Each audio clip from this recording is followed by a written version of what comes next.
Talksport from the Premier League. We'll bring you Coventry Blackburn a little bit later on when that one kicks off at 3 here on Talksport 2. But let's hand you to your team then for this QPR against Millwall fixture at Loftus Road in the company of former Newcastle Palace and Ipswich midfielder Darren Ambrose and your commentator James Filden. Yeah, thanks very much, Natalie. Afternoon, everyone. Welcome here to the beating heart of West London in Shepherd's Bush. Live action from the Sky Bet Championship on the way this afternoon. It's 6th against 8th. It's QPR against Millwall. And every kick live here on Talksport 2, your home of the EFL. Well, football's never entirely predictable, is it? Many were wondering what might have been of QPR and Julien Stéphan after they shipped 7 at Coventry at the end of August. But 4 wins in an unbeaten 6-game stretch since then has seen them pick up 2 more points than any other side in the division. That was emphasised by the win at Bristol City 2 weeks ago in their last game before the international break. On the same afternoon, Millwall convincingly beat West Brom 3-0, and the Lions make the short journey across town after an inconsistent start overall. Last season's narrow avoidance of the top 6 has given plenty cause for optimism this time around, and even the QPR boss has said that Millwall are top 6 dark horses for this season. Alex Neil's side are positive and mentally resolute, but can they inflict damage here? Let's take you to the team news. First off, QPR who make 4 changes. Reece Norrington-Davis back from injury. Escudinha drops out of the side and out of the squad altogether. Paul Smith comes in, Harvey Vale and Michael Frey recalled up front as well, as Kalamoka Dembele, Koki Saito and Roman Burrell drop to the bench. So QPR go with Paul Nardi in goal, Dunn, Morrison, Cook and Norrington-Davis across the back. Madsen and Varane, the midfield 2, and then Smith, Kone and Vale, we think, supporting Frey in attack. While for Millwall, they've made 2 changes for this one. Max Crocombe starts in goal, makes his league debut for the club, having only featured twice in the League Cup so far. Stephen Bender picked up a very late injury this week and is out. Josh Coburn likewise not involved today. Mihailo Ivanovic starts up front for the Lions, looking for his first goal this season. He's had 19 shots so far without success. So they've got Crocombe in goal, Leonard, Kramer, Cooper and Sturge, Luongo and Mitchell in midfield, Aziz, Smallbone and Ballo behind Ivanovic. We are pausing here ahead of kick-off. A minute's applause in memory of former QPR and Millwall manager Gordon Jago, who passed away in July at the grand old age of 92. Jago succeeded Les Allen here in 1971, and along with bringing in legend Stan Bowles, helped build the side that would eventually flourish in 1976, finishing just a point behind Liverpool in the top division. Also Millwall boss from 74 to 77, where he won promotion to the second division.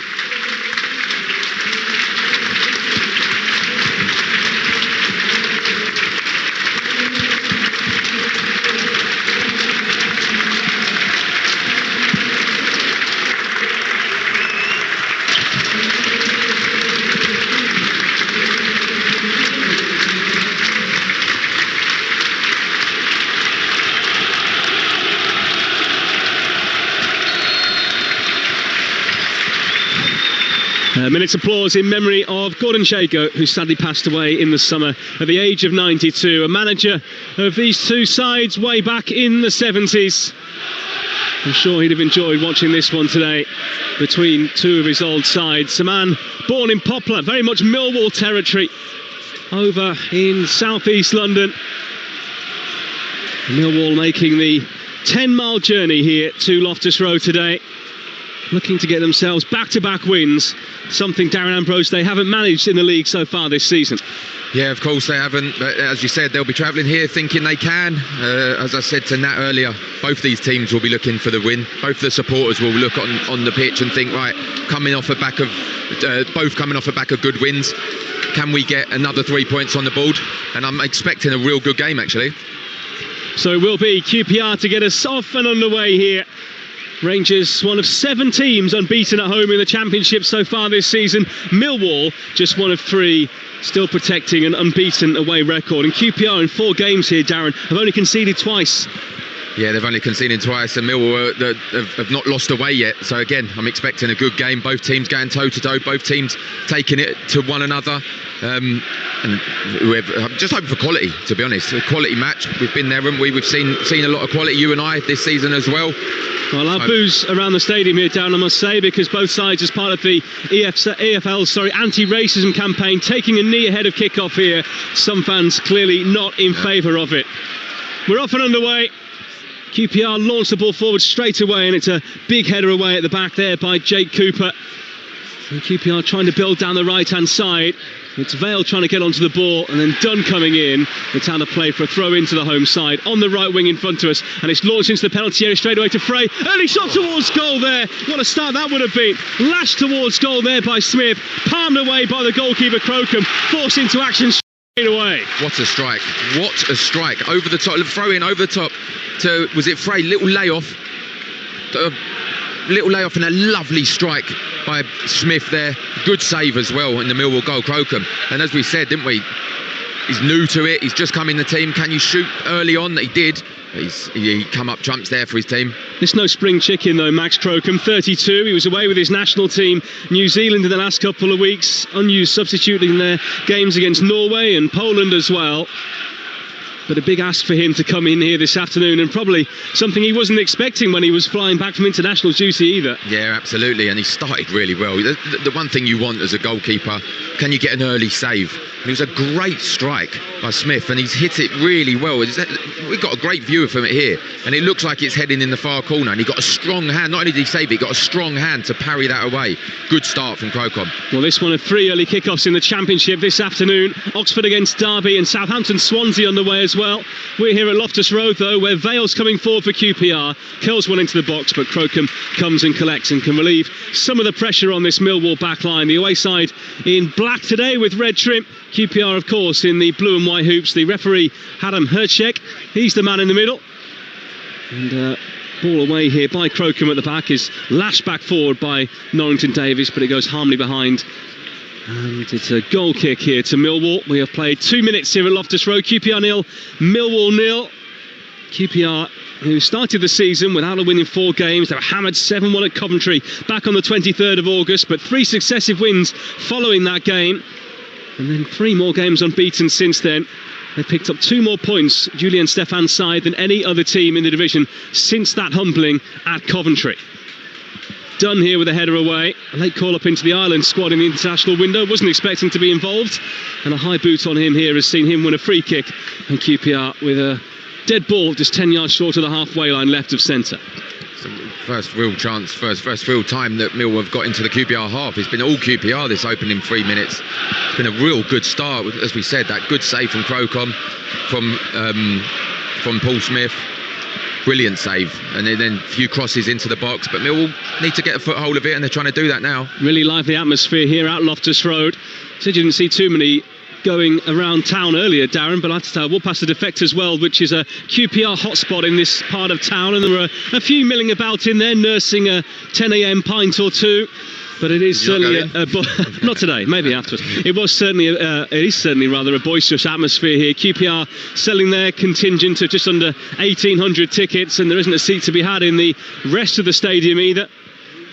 And despite the fact this game is live here on Talksport 2, it's a live TV game as well, so plenty of options for fans, but this stadium is full for this one. Picking it up here is Richard Kone for QPR, who's had some rise in recent years. Ball in from Wickham in the summer. He's Dunn on the right-hand side. Plays it into the path of Harvey Vale in front of us.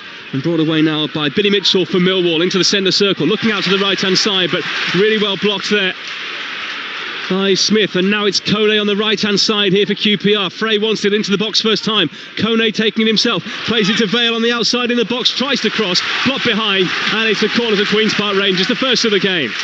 I'll tell you what, they have got QPR up front. The 2 absolute monster players in Richard Kone and Michael Frey, and they're really causing some issues. And I said this about Richard Kone as well, real handful, but great feet for a big lad, they say, don't they? Great feet, and he's done really well to feed Harvey Vale, and his cross was blocked for a corner. Yeah, Kone's scored 4 goals from 5 shots on target so far this season.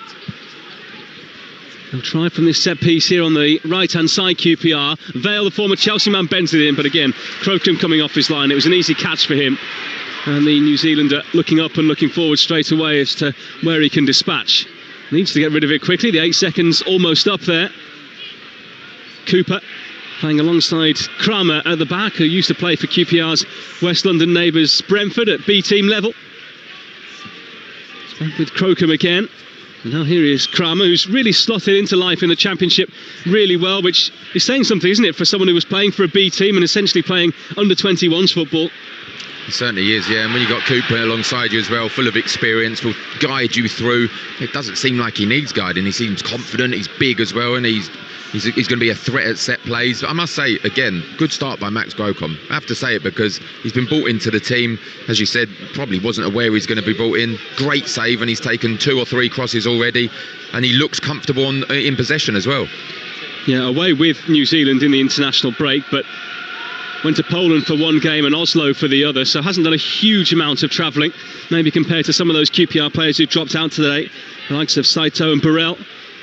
Ball into the QPR box here. Millwall trying to nod it on. He's nodded towards goal. Final touch from Tristan Kramer, looking for his first goal for the club, but into the arms of the QPR goalkeeper Paul Nardi, and no damage done. Nearly right on time as well. Said he'll be a threat at set plays, and it was Cooper to Kramer, and it was just easy save in the end from Nardi.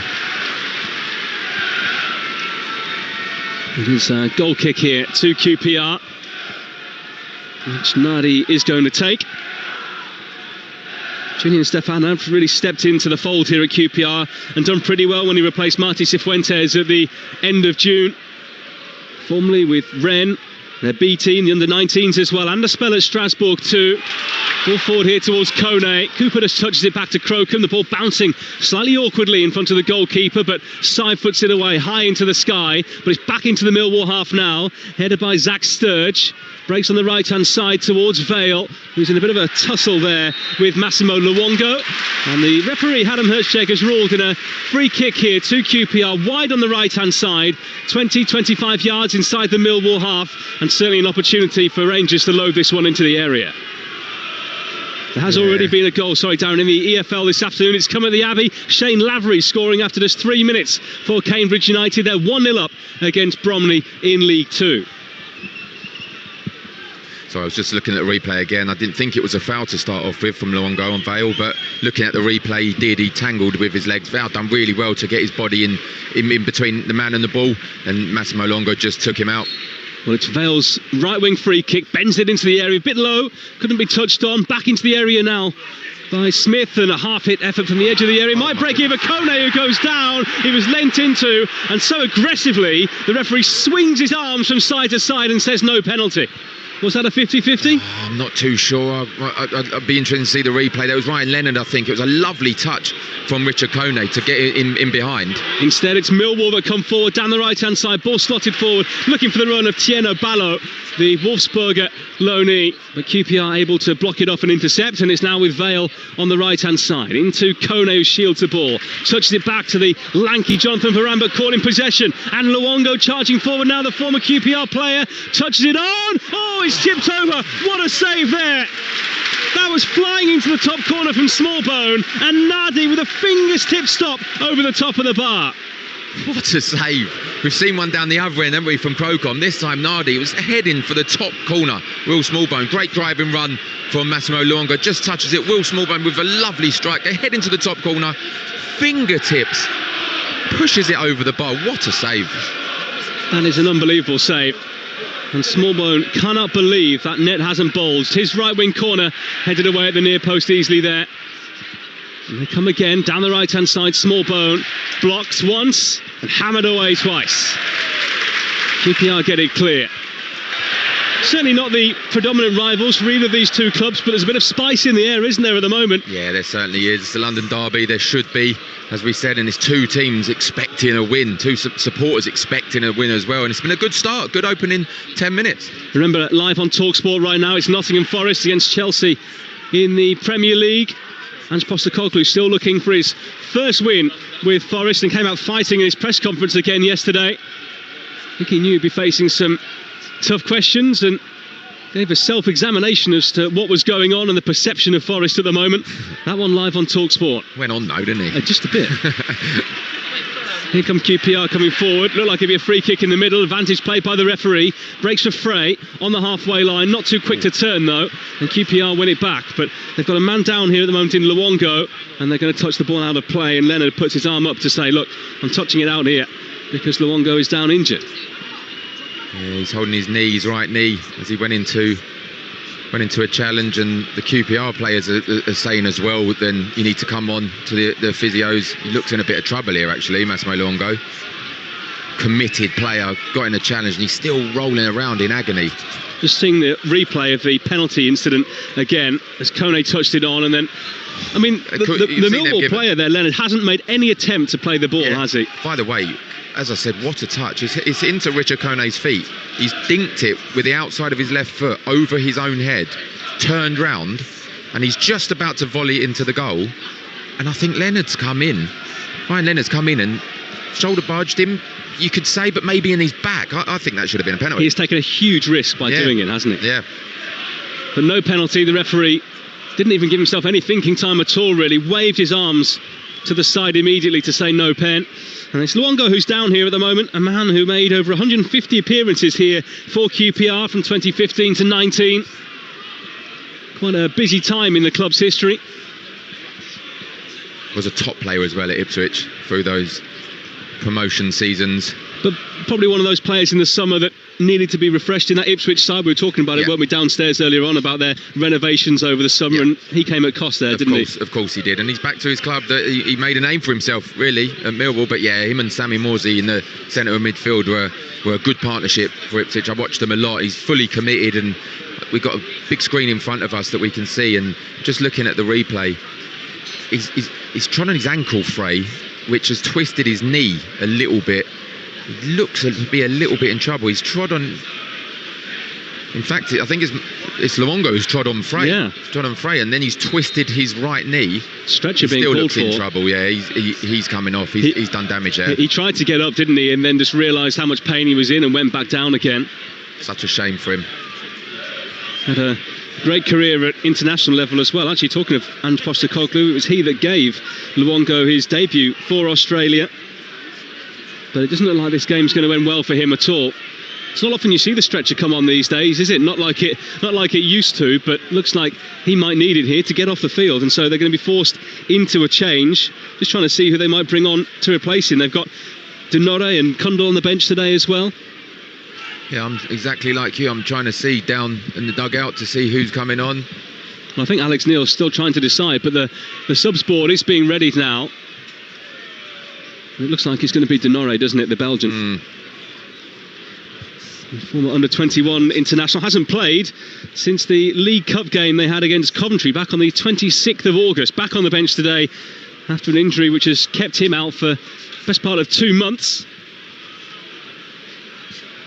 And still some concern here for Luongo, who can't even get onto the stretcher at the moment. But it was really weird, wasn't it? It wasn't as though his ankle hyperextended, his knee didn't hyperextend. He went in for the challenge. Yeah. Frey kind of protected the room that he had, and Luongo's put his foot on there and must have opened something up. Yeah, it's always bad, those innocuous ones, aren't they? It was actually, if anything, it was a foul on Frey from Luongo, but I'm just watching him on the screen in front of us. He can't even bend his right leg at the moment, so there's definitely some ligament damage in there. Hopefully it isn't too severe, but looking at him trying to get up, trying to get on the stretcher, could be a real sore one for him. Hopefully not. Well, it's a bad time for Millwall with injuries at the moment anyway. We said that Stephen Bender picked up an injury late in the week, and Josh Coburn not involved today either.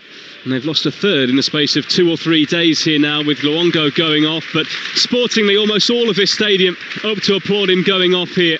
They haven't forgot what he did for this club. And Luongo on the stretcher, being taken now from the field of play. He'll play no further part, puts his hands up into the air to applaud those who are in turn applauding him. And hopefully for him and for Millwall, he's not out of action for too long here. His availability for Ipswich was really good, wasn't it? It for really a man was. Well into his 30s now. Yeah, he had a great partnership. He was ever present with Sammy Morsey, as we said. But yeah, he'll be so disappointed to go off, as you said, back at the club that he made a name at QPR. And he is, and to be fair to everyone, as you said, standing ovation to him coming off. So after an injured spell of 7 games, Casper Denore comes in. Might take him a while to get up to speed in this kind of match, won't it? Wouldn't have been expecting to play in this. As a sub, you're coming on after just, 15 minutes? Are you going to have done your warm-up in the same kind of intensity? We'll see in the next 10 minutes whether he has or not. But I'm sure they look after themselves now, don't they, football players? And but as you said, normally when I was on the bench, you warm up 20-25 minutes into the game, and then and maybe again near half time. Why would you not? I always wonder that. Why are you going for your first warm-up 25 minutes in? Why are you not just constantly going for a jog up and down? Well, predominantly there's not a sub made until the second half, so you kind of laziness. It's exactly right. Laziness. That's exactly right. In my case, anyway. Done back here to Nardi, who curls a high ball towards the halfway line. Vale nods it forward now, looking for Frey. Big physical frame that he's got, but can't move too well, can he, Frey? Can't get about the pitch as much as he would like. Yeah, of course. I mean, if he could, then he'd probably be at a higher level at the moment, because as you said, he's a monster of a man. Him and Kone up front is causing issues at the moment, but you know, Cooper and Kramer, they'll enjoy the battle. Yeah, Frey hasn't scored in 7 games. Looking for his first goal this season. Free kick has been given here to QPR on the left-hand side after a push right by the touchline that has sent Norrington Davies sprawling off the field. I just see not much difference in that and the Kone one in the box, to be honest. Straight away ref, free kick in the box, waved away immediately. It is ludicrous, really. There are different rules for a penalty area compared to the rest of the field. I think it's what drives us all mad, really. And you see referees at so many corners going and having a word with a couple of players, saying that no pushing, no pulling, any of that. But suddenly it happens in open play, and they don't quite enforce the rules the same. Anyway, free kick here that Vale is going to take on the left-hand side here for QPR. Bit of movement inside the box.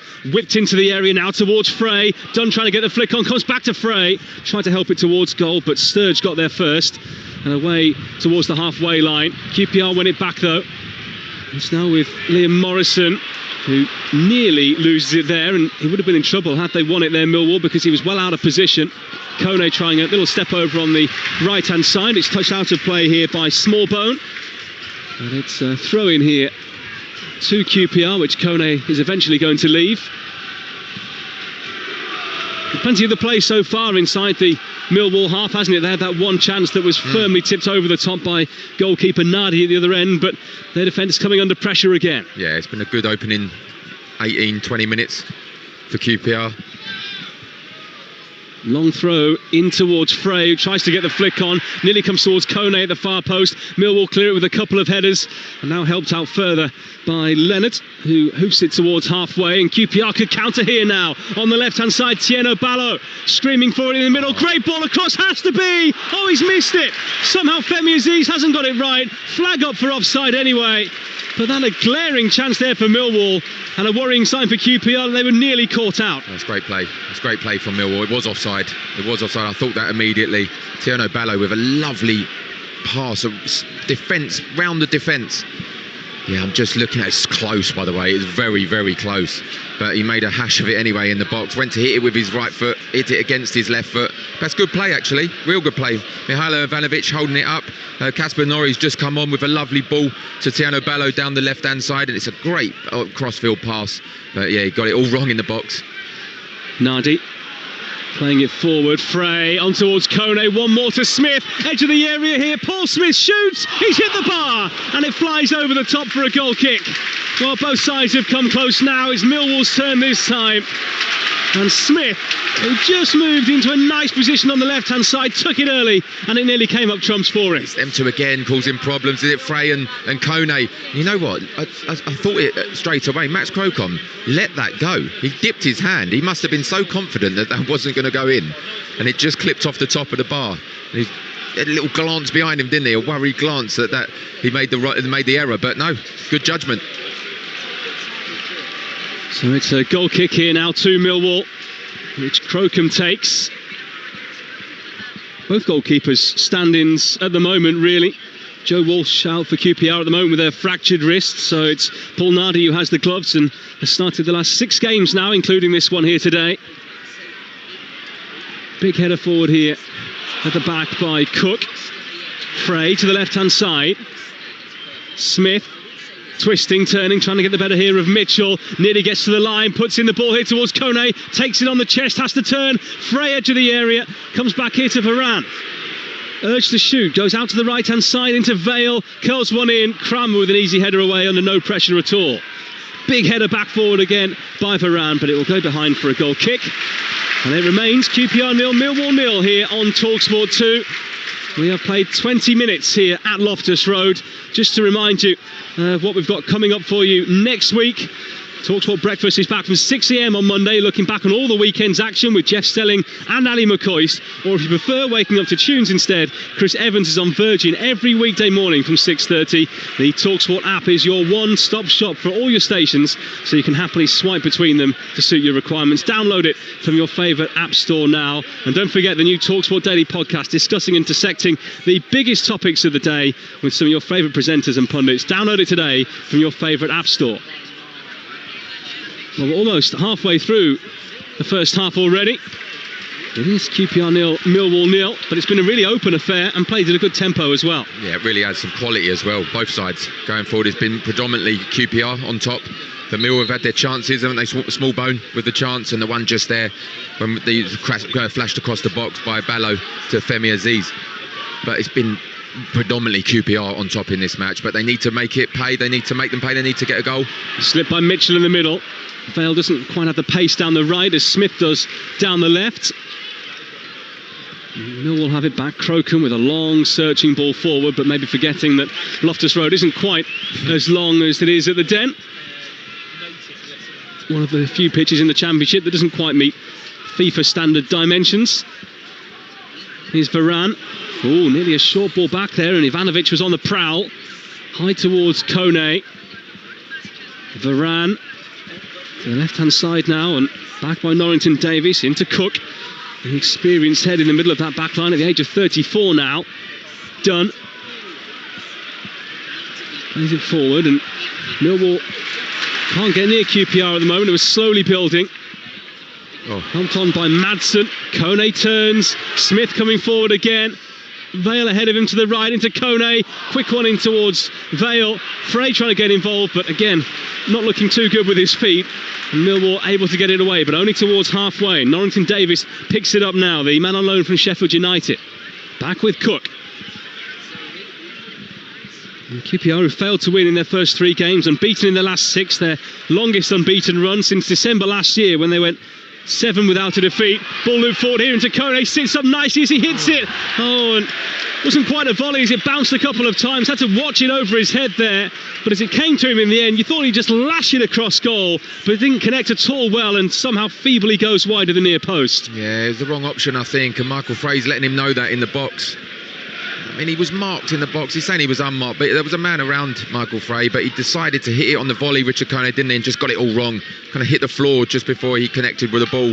Michael Frey let him know that he should have passed it. So a goal kick here to Millwall. Tied level at 0-0 at the moment. 2 wins and 2 draws from their away games so far. Picked up points at Charlton and Swansea. Well, they've managed victories at Norwich on the opening day of the season, and Sheffield United looking for their first win on their travels since the end of August. Kramer. Back one here to Crocombe, whose touch sends him backwards and put under pressure here by Madsen. Has to put it into the touch. And in the Amit Bhatia stand that we're situated here, the main stand at QPR, to throw in to QPR just about midway inside the Millwall half on the right-hand side. Throw that will be taken by Dunn in front of us. Hard to know whether to call him a centre-half or right-back these days. One of those centre-halves, a bit like maybe Jake O'Brien at Everton, who often plays at right-back. Pulis used to get barrels for playing centre-halves at full-back, but seems to be accepted in some parts now. Well, you know they can defend, first and foremost, and that's what he's after, obviously. I thought they were going to go for the long throw there. Did QPR. Smith carries it forward, challenged from behind there by Ballo. Needless challenge for him to make, really, especially because Smith was travelling well ahead of him. And it's a free kick here to QPR, probably about 10-15 yards out diagonally from the right-hand corner of the penalty area. Deliveries from wide haven't been great so far, have they, for QPR? No, but he's got quality, Vale, hasn't he? Harvey Vale. He could put in he's got a great left foot. He's not quite got up to speed at the moment in terms of his set play delivery, but he keeps getting the opportunities, and as you said, it was an unnecessary one for Ballo to give away. Yeah, Vale signed from Chelsea back in February, but arrived injured and didn't feature at all last season. Finding his stride this. His free kick bent in, too close to the goalkeeper, and Crocombe collects, but actually a free kick to Millwall inside the box after Denore was fouled. But it's already been taken. Out to the right-hand side it goes to Aziz. Back here to Leonard, the right back, and now Mitchell plays it out to the left-hand side to Cooper, who's playing his 19th game against QPR today. Just shows what a championship stalwart he's been over the years, whether it be for Millwall or Reading, his previous side as well.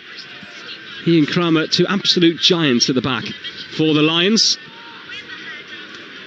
They've only let in 3 goals on their travels away from the Den so far. They've actually lost more games than they've won on their own patch. Kramer. It is Millwall's best start to a season since they won 15 points from their opening 9 games in 2020. They've got 14 so far. QPR have won a free kick here in their own defensive third after a foul by Aziz. It is QPR 0, Millwall 0 here on Talksport 2. Nearly 26 minutes gone at Loftus Road. And it's a free kick that's going to be taken here by Nadi.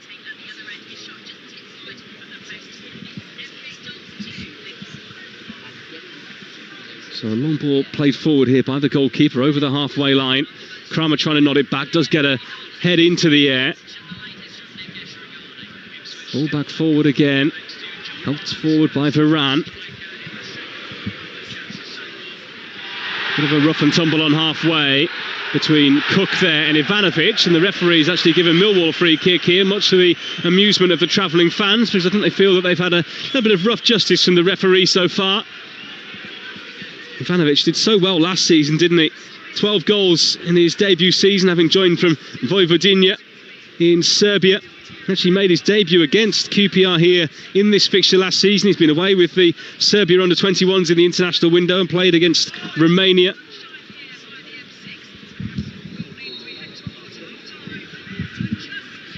So free kick here to Millwall on the halfway line. It's going to be a long searching ball forward here by Leonard and to the edge of the area. Knotted away by Cook, picked up on the left-hand side by Denore. Slots one back here to Sturge, who steps forward, steadies himself. Long swinging ball towards the far post. And Nadi just keeps it in play, stretching so far and so long there. Takes it out of the sky, brings it down to the ground, and now he's delivered it forward into Frey. On the left-hand side. Can play a nice reverse forward here now. Into Vale, he's got Smith ahead of him down the left-hand side, who shows great pace again. Kramer comes across and puts it out of play. It's a throw-in here to QPR, 5 yards up from the corner flag on the left-hand side. Good play that from Paul Nardi in the QPR goal. Took it really, really well from Sturge's long delivery. Handled it well and then got his team up, counter-attacking with Frey. They've ended up, from his take and delivery, a throw-in in a real dangerous position. So it's going to be a long throw here from the left-hand side for QPR. Smith, who isn't the biggest, in fact he's one of the smallest, but he has a long throw, and it comes towards Frey. Cooper comes across to head it back wide to the left-hand side. Now Smith can do what he does best with the ball at his feet. Clips a high ball towards the far post, nearly a free header for Frey. Comes back out to Vale on the edge of the area, trying to curl one. It was well blocked there by Mitchell, who then gets a head to the ball after that. Vale back forward again, Mitchell getting involved. Every single player really having to dig in this game. It's a real battle out there, isn't it? Yeah, they're working really, really hard, Millwall. They're defending really, really well, and they have to, because QPR will want to make the most of this period of play that they're having. This opening half an hour, it's been all them, really, apart from a lovely save down the other end by Nardi. And on the right-hand side, it's going to be another QPR long throw by the looks of things. Vale is the short option, but Smith loops it into the box to Frey, back to goal. Look to bring it down and cushion it inside the area. Referee doesn't know which way to award this, and eventually the assistant gives the corner. And the Millwall fans behind the goal not happy. Well, you'd think the way the ball went, unless he's got a trampoline on his foot, then it would come off the defender, but we haven't seen a replay yet. But he was very confident, Frey, weren't he, that was a corner? Well, the linesman copping a bit of flack from the Millwall fans. So a corner here on the right-hand side that Nicholas Madsen will take. He's created more chances for QPR than any other player in the team so far this season. He knows how to look forward, he knows how to pick players out. Can he from this corner on the right? It is Madsen, floats a long high one towards the far post, headed across goal towards Kone, and out eventually by Smallbone on the edge of the area. Smith picks it up, for QPR, trying to run forward down the left. He was caught there by Mitchell. Free kick, QPR again. And Millwall just keep on giving away these free kicks in areas just off the wings in a relatively deep position to cross from. Yeah, and as we said, Harvey Vale's delivery's not been up to scratch at the moment, but they can't keep giving these away because he'll get one right soon. And when he does, they're going to be a goal down, Millwall. It's unnecessary again, but it's good feet from Paul Smith. Quick feet. And he drew in the defender to give the foul away. There's been a goal at Oxford, who leads Derby by a goal to nil. Danny Mills' son Stan has put them ahead there, 1-0 to United after 24 minutes in that one, and also a goal further down the EFL as well. Salford City 1-0 up against Oldham at the moment at one of the early kickoffs in League Two. A goal from Daniel Udo, that after they'd missed a penalty through Kadeem Harris just seconds before. So Salford 1, Oldham 0 at the Peninsula. So free kick here to QPR on the left-hand side. 10 yards in from the left touchline. Crossing position, floated in. It was Smith trying to get the flick. Comes back out here to Vale, who hits it down. It was an awkward one for him. It was quite high, but managed to get his foot up over the ball, but it was blocked on the 6-yard line. And QPR clear. Varane on the halfway line. Long diagonal ball back towards the left-hand side. Leonard actually nods it infield towards Dunn, who was still forward. Ball bouncing around all over the place. Kone to the right-hand side to Vale. Sturge is there with him. Back to the right-hand side. Dunn puts a good ball in towards Frey. Can't get there to the ball in time, and brought away by Smallbone, the Ireland international on loan from Southampton. Puts it forward, looking for the run there of Aziz, who didn't know where the ball was coming from. And Millwall give it away again. They just cannot hang on to the ball at the moment. QPR slowly building. Something is brewing here for them. At the City Ground, it's Forest 0, Chelsea 0. That's live for you on Talksport. Vale to the right-hand side, and Dunn steadies himself. Now curls across it. Not known for his crossing ability, and showed it there. He was behind everyone. Frey edge of the area. Nice flick towards Kone. Kramer does really well to find his balance there after he was nudged by Kone. But again, his clearance goes to Varane. Vale on the right-hand side. Running here now is Sturge. Vale clips a high ball in towards Frey, who goes down. I think he knew he wasn't getting to the ball there and tried his luck. Went down inside the box after a challenge, and the referee doesn't even really react to it at all. It's into the arms, though, of the goalkeeper, Crocombe. No, I think that's just a coming together in the box as we see the ball comes in. Vale's good delivery, actually. He may have been getting held at the back post. I think it's Leonard again, but they're never given those ones. QPR win it back. Really nice play there, and brought away by Norrington Davies, and then a over-the-top challenge by Leonard. It's a free kick to QPR, and I think the players as well as the fans are asking when the first yellow card's going to come. Nothing like a bit of pressure from the crowd, there, and the referee eventually reaches for that pocket, and the yellow card is out for Leonard. Yeah, for me it was, and it's persistent fouling as well from Leonard, and it's a strong challenge into the back of Smith. I think it is. Kind of knees him in the back. It's a definite yellow card for me. It's just an element of frustration in the Millwall players at the moment, isn't there? Because they just cannot get any period of play, any passage of play. As soon as they do, they're swarmed by the QPR players and they win it back. But it's still 0-0.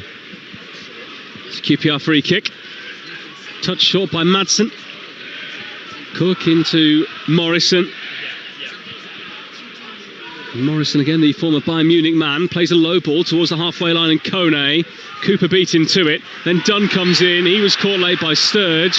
Free kick in a similar position on the right to the one that was given on the left a minute ago. And Julian Stefan screaming towards the referee as to why a yellow card wasn't shown there as well. Dunn's up and okay, though. And we'll take this one quickly. Fourth official Steve Martin is having a word with Stefan and just saying, look, that one is just a free kick and nothing more. Cook coming forward here for Rangers down the left, into Smith, who occupies a pocket of space not close to any Millwall players, manages to get the ball out of his feet and lay it off, but QPR having to go back here into their own half. Morrison and Dunn now, the skipper, a firm fan favourite here, tries to bend a high one forward, away by Cooper. It's a throw in here to Rangers, just down in front of us, in front of the two technical areas that are obscured from our view by the main stand here. Still an ongoing situation with QPR trying to find a new home away from Loftus Road. That is still some years off at the moment. There are some fans in the Millwall end today that'll be so high back in the away and they won't be able to see the goal line down in front of them. That's the way things are here at Loftus Road. Long high ball forward here towards Aziz. Takes it down inside the box. Saved by the goalkeeper and then in. And Millwall have taken the lead. The ultimate sucker punch, and Femi Aziz has rifled it in from close range. It's 2-2 for the wide man, and Millwall lead here at Loftus Road. Wow, never see that coming. It's been all QPR, and their classic counter-attack. And Femi Aziz with an unbelievable touch to take this out the air. I think it was the substitute, Casper Denora, with a lovely ball over the top. And he takes it on the half volley with his right foot, hits the left. It's a good save, Paul Nardi. Lands directly back at Femi Aziz. He makes no mistake. Through the legs of the defender on the line. Can't quite make out who it is, but massively against the run of play. Millwall lead. Well, Aziz had a tough time this season through injury. But the second time of asking there, knocked it back towards goal, and the goalkeeper actually got hands to it, didn't it? And I think that's what sent it through the legs of the defender on the line, who was lined up to clear. And Millwall, for all their pressing, are somehow behind in this game. But they have actually only had one shot on target, haven't they? Their finishing and their crossing hasn't been good enough for all their possession. 10 seconds as well, or 20 seconds. But it's a great take, by the way, on the half volley. From our angle where it looked like it was just going to run through to Paul Nardi. But his pace that he showed Femi Aziz, and then to take it on the half volley was tremendous. The goalie done really well, Nardi, as well, to save. Nearly got the double save, but just took it through the legs of the defenders. Long ball forward here for QPR, throw in on the right hand side, back to Varane, edge of the area. Smith is the option around him, will run here at Sturridge, but no, slides it forward instead. Vale with a chance to send the ball in low, and Millwall tuck it away. We'll be hoping that goal gives them a bit more confidence, but again a long clearance away. This goes back into QPR possession inside their own half with Cook. To the right hand side and done. You can hear the familiar chant of the Millwall fans in the background here at the moment. There was some ball over the top from Mitchell as well to set the chance up for Aziz. Was it Mitchell, was it? I thought it was Casper Nora, but it was an unbelievable ball right over the top. As I said, I thought when he hit it, I thought it was just going to run through to the goalkeeper, maybe go in the goal kick. It kind of just, he put backspin on it, I think, Mitchell. It was a great pass. Well, Dunn looped one forward here, and Kramer with a mistimed clearance tried to put it out for a throw, but has put it behind for a corner. And so QPR with another chance here to find an equaliser before half time. We've played nearly 38 minutes. It will be a right wing set piece here for the home side. An in-swinger coming in from Vale, high towards the far post. Frey is the target, but it's past him, and out of play for a goal kick. And those Millwall fans behind the goal will be enjoying themselves a little bit more now.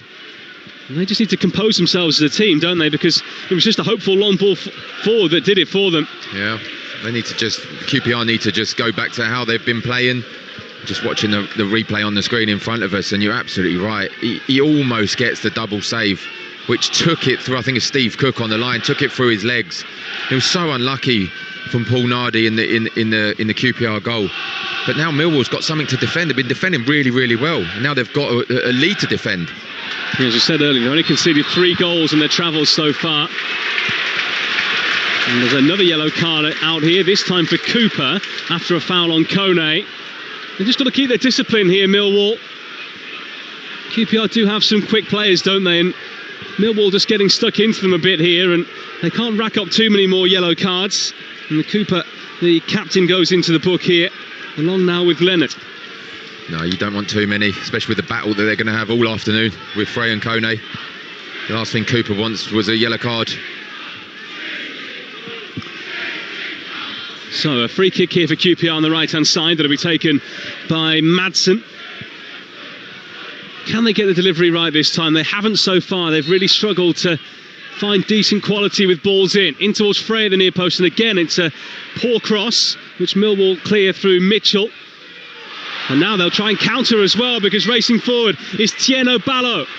Ivanovic on the right, Aziz ahead of him, it breaks here now for Denore, still can go right if he wants, tried to lay it off and was bumped into there by Vale, no free kick, and I think the referee was right not to blow. Here come QPR now with Vale, into the middle he goes, and it's Jimmy Dunn racing forward, on the outside is Norrington Davies on the left, in line with the edge of the penalty area on the left wing, trying to get the cross in, it was well blocked there by Leonard.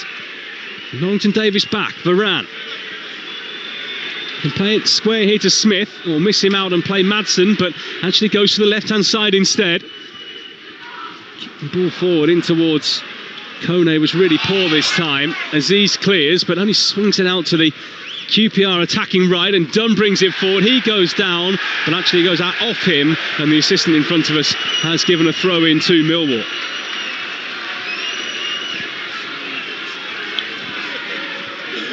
Well, it's certainly been all action here. And there's been plenty of action as well at the Abbey, where Cambridge United have a second now against Bromley. Killian Kouassi, 4 minutes before half-time there, has given the U's a second goal. Looking to hit back after relegation from League One last season. Ivanovic nods on here. Small bone involved as well. As he's trying to help it to the right-hand side, a position that he has been occupying, but he wasn't there this time. And QPR in possession themselves. They've had 58% possession so far, 6 attempts, but just 1 on target, as Darren was saying, was Smith's effort inside the opening 30 seconds. And the ball looking for Frey down the left-hand side here. He couldn't catch it. It's now the play for a Millwall throw in the right-back position. There's a real element of shock, it seems, in the stadium from the players. Dominating the match, in my opinion. Defending really, really well, Millwall, though. And all you can do is try and counter-attack, and they've done it really, really well. They've had a few chances on the counter-attack and got their goal. Cook forward, it was he on the line who tried to clear from Aziz, but the deflection taking it past him. Varane, edge of the D here for QPR. Not really any room to shoot there, but he'll give it instead into Vale, but his attempted cross was really poor, and Denore bringing it away, and a long high ball towards Ivanovic on the halfway line, beaten in the air by Morrison. Back forward by Sturge, and Ballo trying to take it down. QPR win it, and small bone past Madsen. Mitchell wide right here now into Aziz. Ivanovic waiting in the middle. Aziz looking for Ivanovic, just too high for the Serbian.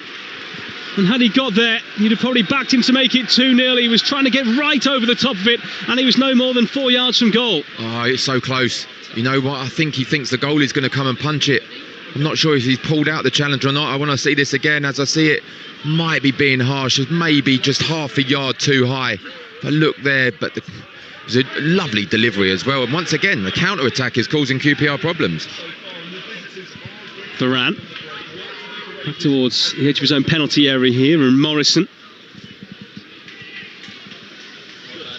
Well, amazingly, for QPR, 50% of the goals they've conceded this season came in that 7-1 hammering away at Coventry at the end of August. They have picked up 2 clean sheets in their last 4 games, both here at home.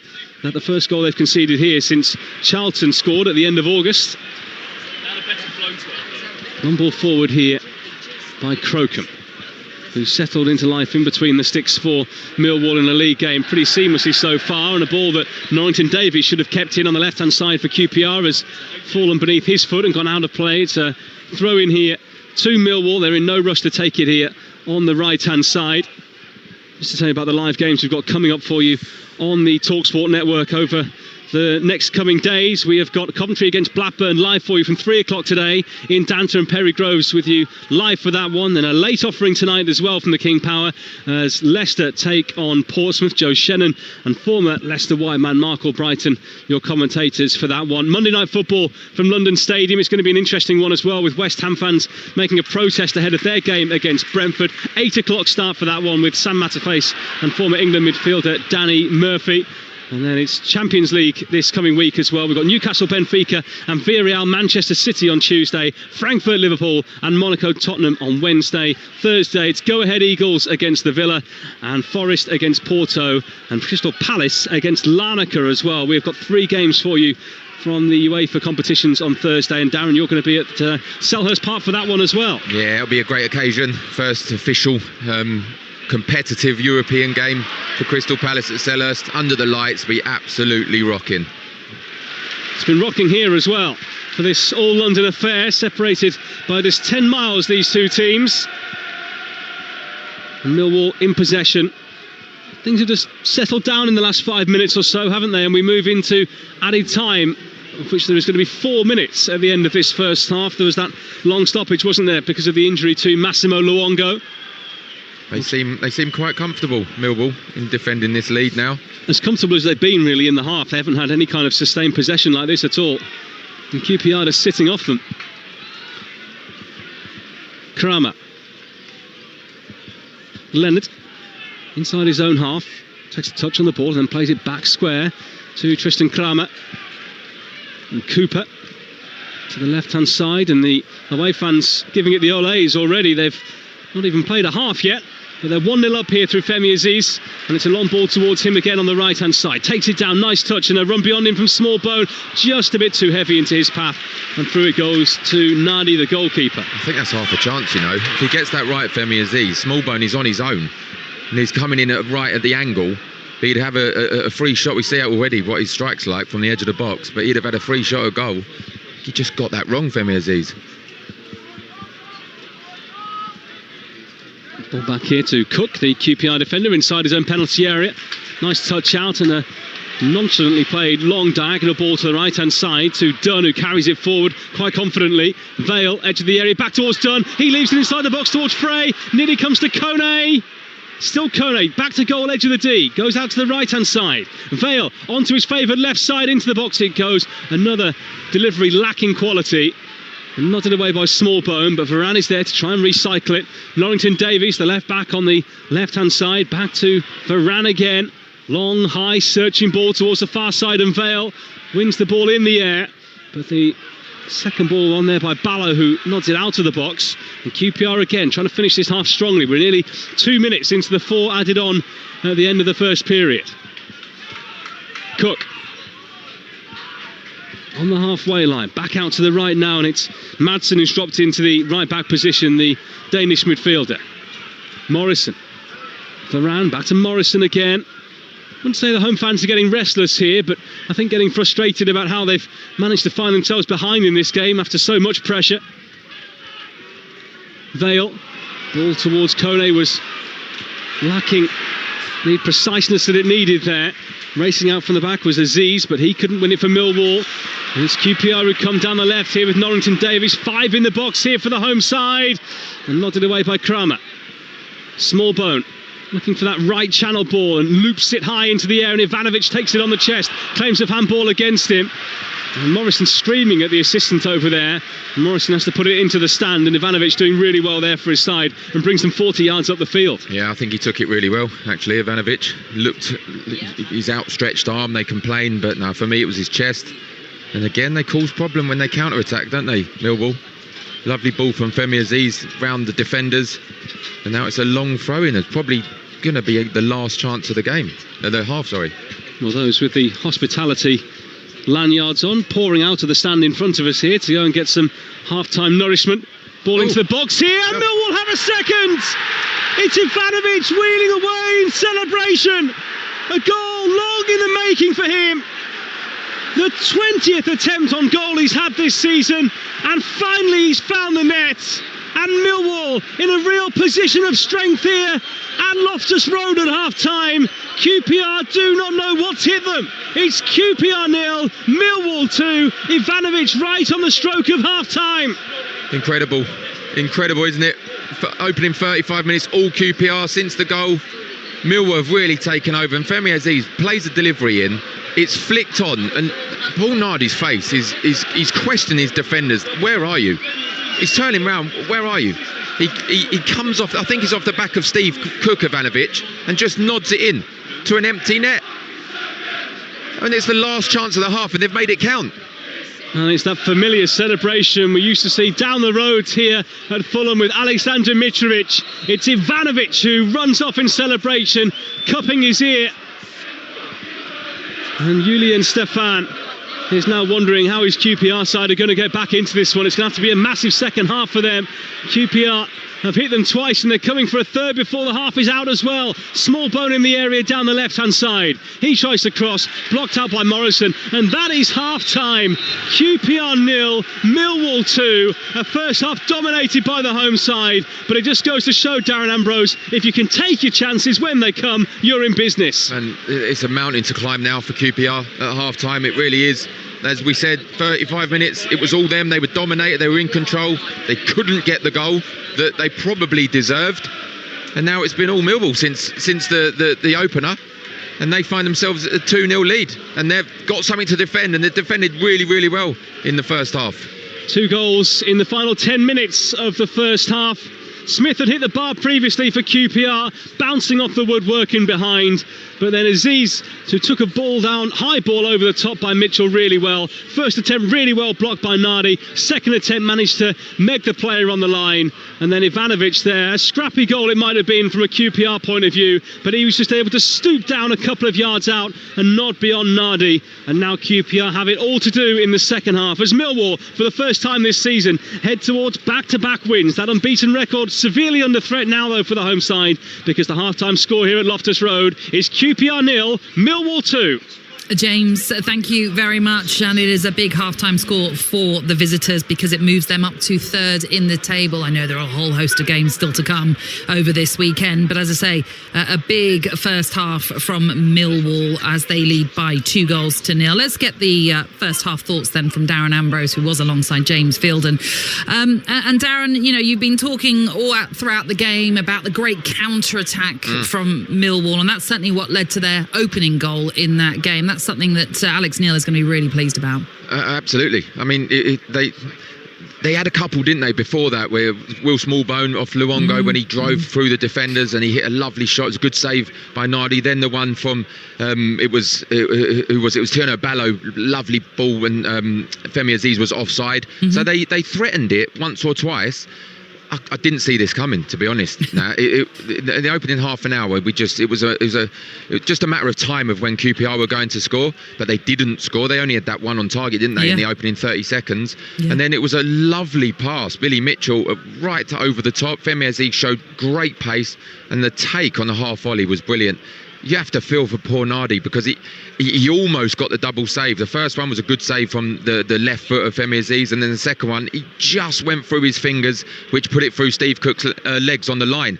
And you'd have to say it was massively against the run of play, the way the game was going. But since then, I think Millwall have actually started to gain control of the ball. They've had some possession, they've had some good movements, but the counter-attack is still causing problems. Yeah, and you look at the stats, they've had 5 shots, 5 of which have been on target. You mentioned QPR, just that one, and that came so early on, and that will be what Julian Stefan will be talking about, no doubt, in the dressing room, about being more clinical with any efforts that they now have in that second half. That second goal just before half-time will be a killer blow for the hosts. You know, looking back at it, it feels like it's a training ground goal because it seems to evade, or every QPR defender misses it, and it seems to be a simple header in the end for Ivanovic. Honestly, I'm looking at it. I've watched a few replays of it, and I just can't figure out what the QPR defenders are doing. I think Julian Stefan is going to be really, really disappointed with that because it's a box standard delivery into the box. Yeah, it's gone in behind, but they've allowed it to bounce. It's come off one of the QPR players' head, but they've allowed it to bounce in 10 yards from goal, and then it's bounced up and gone on the head of Ivanovic, and he couldn't believe his luck. No goal in 7 or 8 games of Ivanovic, and it was the easiest chance of the half to just nod it into an empty net. And again, nothing Paul Nardi could do there except look at his team, look at his defenders, and question where were they. Should QPR, though, have had a penalty early on? I think so. I do. I think so. I thought so initially, and then even looking at the replays, you've seen them given more often than not. It's not a shoulder to shoulder for me. Richard Kone, lovely flicked left foot outside of his boot over the top, over his own head, turns round, and it was Ryan Leonard. I don't think it was shoulder to shoulder. He barged him in the back, 6 yards out. I think the referee was in a good position, and I think he should have given a penalty. And that could have been a very different outcome in this first half had that penalty been given, certainly. But yeah, I'm sure they'll be disappointed by that, because it certainly meant that Richard Kone completely lost all his footing and wasn't able to get that shot away. Whilst we've got you on, Darren, we should ask you about the news that emerged last night about the future of the Crystal Palace captain Mark Gahey. Manager Oliver Glasner confirmed that the defender has informed him and the club that he's not going to be signing a new deal when his contract runs out this summer. You know, as a fan of any club, you hope that a player's deal that is coming to an end at the end of a season, you hope they're going to sign a new one. But this feels as though it was inevitable, wasn't it? Yeah, absolutely. The Liverpool deal obviously fell through real late in the window, and you've got to partly blame Liverpool for that. I think if they'd have done it earlier, he'd probably be a Liverpool player now, but they didn't. But I look at the character of the player himself and how he's handled this situation. I think it's been remarkable. I think he deserves a lot of credit, a lot of respect. And I know a lot of Crystal Palace fans will not hold anything against him, because the way he's handled this situation, he goes out, he gives 100% every single time. He's captained them to the first trophy in the FA Cup, then the Community Shield. I think it's a credit to the football club, and he probably deserves the move. He deserves to go and play maybe Champions League football, and I think that's where he'll end up. Yeah, it's one to watch for sure. Right, for now, Darren, thank you very much. Just to remind you all, over on Talksport right now, we've got Premier League at lunchtime, our game day exclusive commentary from the City Ground, where it's goalless between Nottingham Forest and Chelsea. Forest yet to have a shot on target in that game. You can check it out on the Talksport app, where if you download it, you can then swipe between the stations so you won't miss a thing with us. OK, the second half commentary at Loftus Road is coming up for you, and we'll also look ahead to our 3 o'clock championship game, which sees Coventry take on Blackburn. Talksport 2, official broadcast partner of the Premier League and the EFL. Hawksby and Jacobs on your side every weekday afternoon from 1 on Talksport with Toolstation, delivering cutting-edge comment, a catalogue of riveting guests, and drilled-down dialogue to power up your lunchtime. Plus, breaking news, views, and loads of laughs. Don't miss the nation's favourite sporting lunch with the legendary Hawksby and Jacobs every weekday afternoon from 1 on Talksport with Toolstation. Next stop, Toolstation. Julie could part exchange her car. Or check out We Buy Any Car. She could be unsure if she got a good deal part exchanging. Or have cash in the bank with more bargaining power to get a bigger car for her five-a-side team. Totally played. Or total player. To get a quote in 30 seconds, enter your reg number now at WeBuyAnyCar.com. It's the last chance to get yourself a ticket for tonight's Lotto draw. It could be you.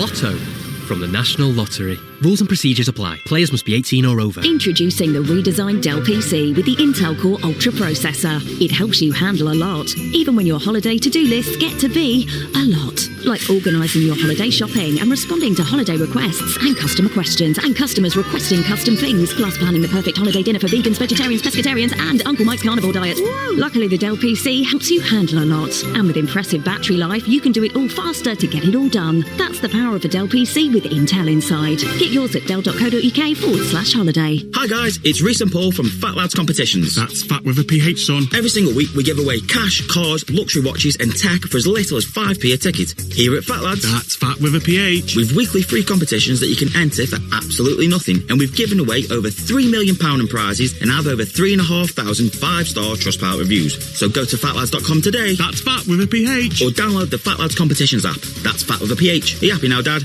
I am, thank you. Over 18s only. Legal stuff applies. Cabbage? Cabbage! Buster, Coco, Max, all socially acceptable dog names, but you thought Cabbage! Was the one, and now you're stuck with it. Turning heads as you march through the park in your aviator jacket. Where are you, Cabbage? Now this could be embarrassing, but the cream shearling shields you from any ounce of shame. That chocolate brown trim makes losing your dog a fashion statement. If only you could lose the name. Cabbage?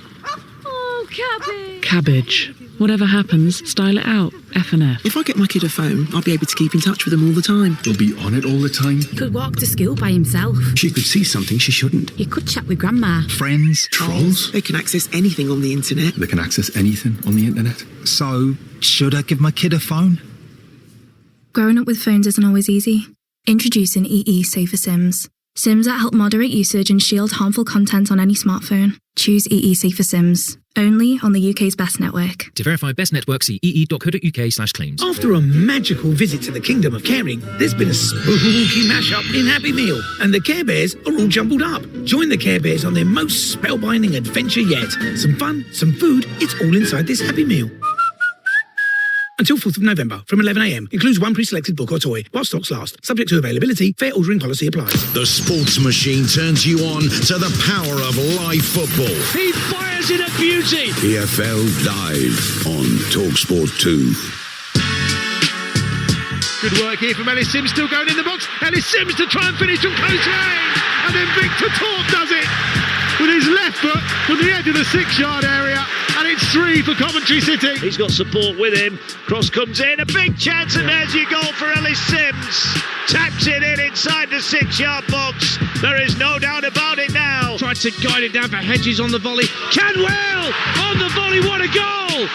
Blackburn take the lead, and the captain leads by example. This is EFL Game Day Live here on Talksport 2. Before we have a quick roundup of the rest of the lunchtime scores, let's head to the CBS Arena and speak to our commentators ahead of our exclusive 3 p.m. offering. It's Coventry against Blackburn. Ian Danter and Perry Groves are there for us. Good afternoon to you, chaps. Let's get straight into it then. Coventry looking to reclaim top spots after Borough's win over Ipswich last night. Perry, how impressive have Coventry been this season? Yeah, very impressive. Now, obviously, Frank Lampard wants them to play like a high energy, high pressing game, which they do, but they can actually control games as well. Because when they go in front, then they can get themselves organised and, sort of be very good defensively. And he was talking in his manager's programme notes just about like the passion, togetherness, the industry. And I think that was what happens is you get it at Brentford, right? Everybody's together.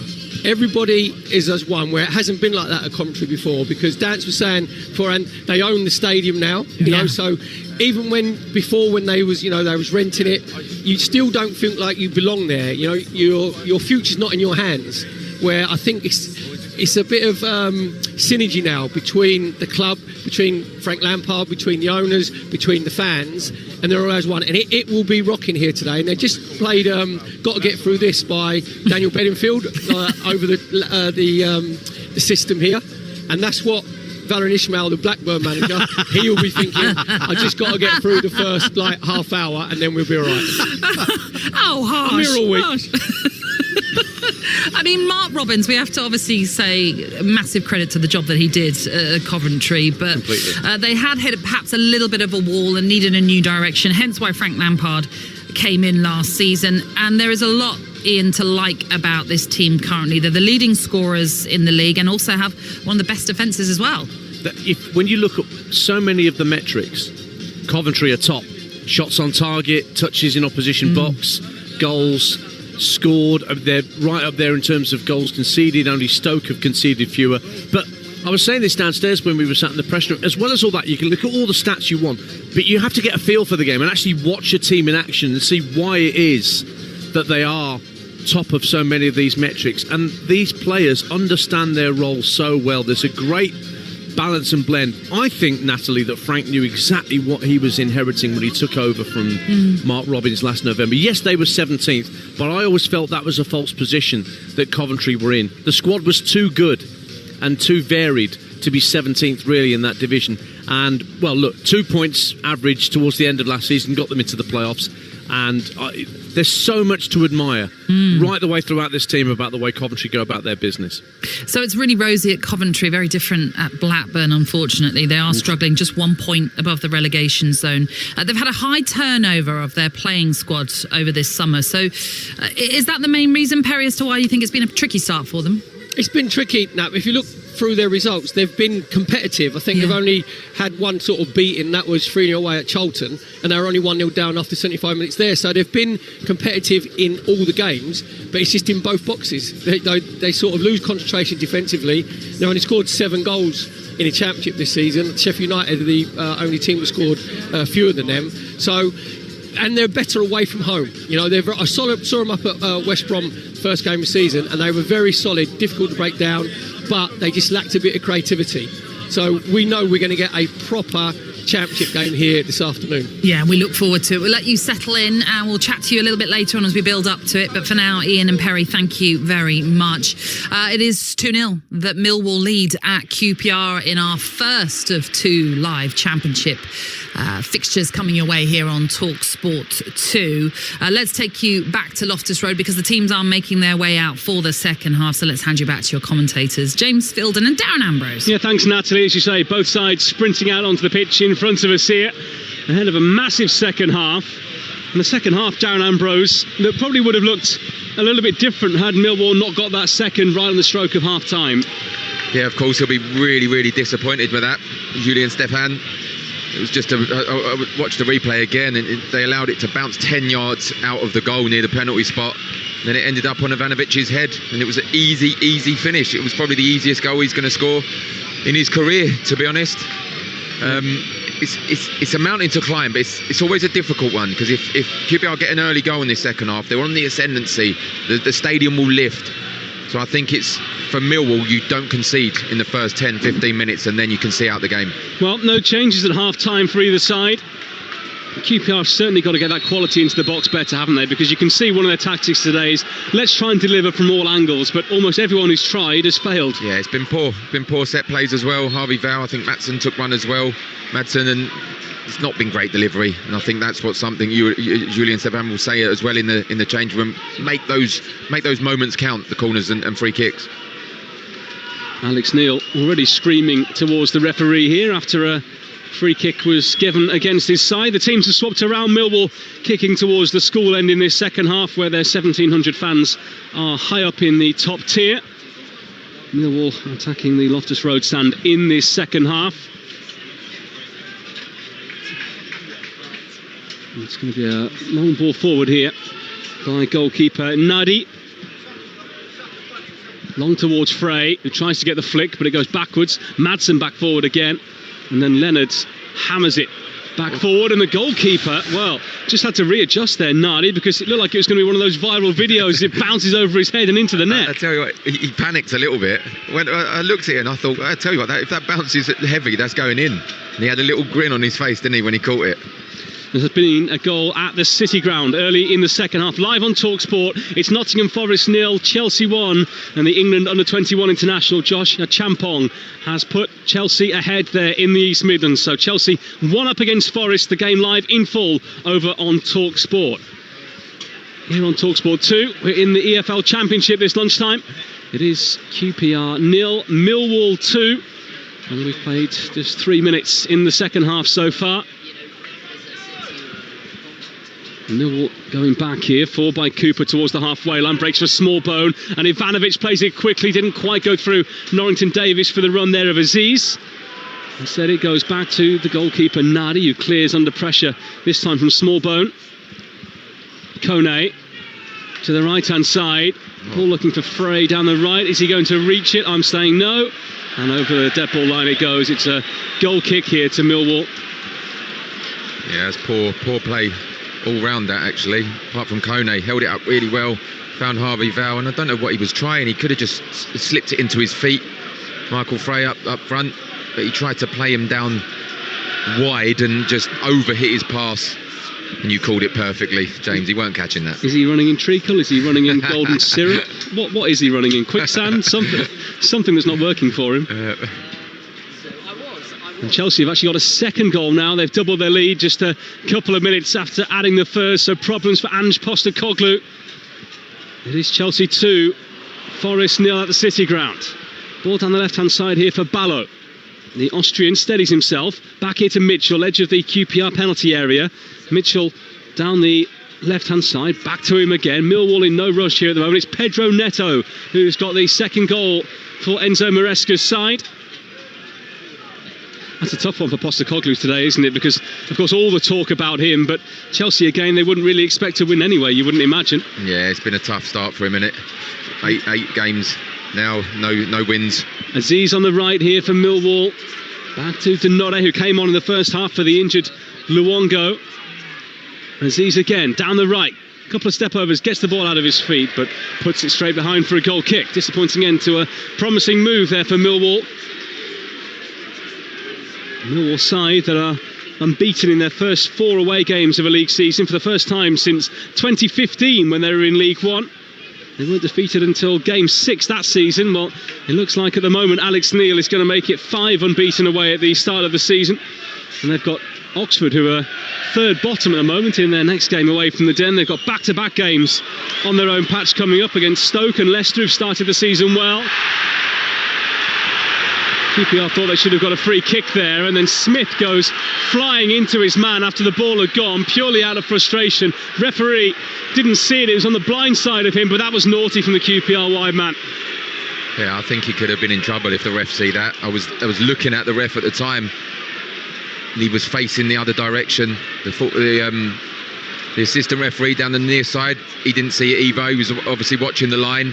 But it was nasty. He felt he should have got the foul, Smith, and then he went flying into the challenge.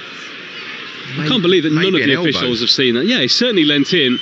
I mean, Leonard is down holding his head. I'm not sure whether contact was made with his head as such, but certainly with his body, and the intent was there as well from Smith. But the lino's looking across. The referee didn't see it. He was looking for where the ball had been played, but surely the fourth official's still looking in that general direction. Someone should have seen that. Absolutely. Stefan is trying to get in the ear of fourth official Steve Martin as well, saying there wasn't anything untoward there. Hasn't been happy throughout, the QPR boss. QPR at the moment heading towards a first home defeat since they were beaten 5-0 here by soon-to-be promoted Burnley back at the end of April. Ball forward here to Frey. Comes off the thigh of Cooper. The head of Varane. And then the head of Mitchell forward, looking for Ivanovic, but beaten in the air by Morrison. Aziz on the right-hand side. Down the line it goes. And a lovely back heel there as well by Smallbone. Aziz drifting inside off the right. Mitchell. If QPR can see the third here, it's surely curtains for them. Ballo. Out to the left-hand side and forward by Sturge, but out of play by the man signed from Chelsea in the summer. And now QPR have a problem here because Liam Morrison has gone down and stayed down as well, holding his right ankle by the looks of things. And the physio being called for. Yeah, I didn't see anything that happened. He just sat on the floor, and Cooper next to him called the officials over and said he's injured. Now the physios are coming on. Does look like he's holding his right ankle. I'm not sure he's going to see out the rest of this game. And I think already Stefan is possibly wondering about changes he might make here. Just to take you through the two subs benches today. For QPR, Ben Hamer, the sub-goalkeeper. Dembele, Field, Saito, Hayden Burrell, Morgan, Coley and Mbenge.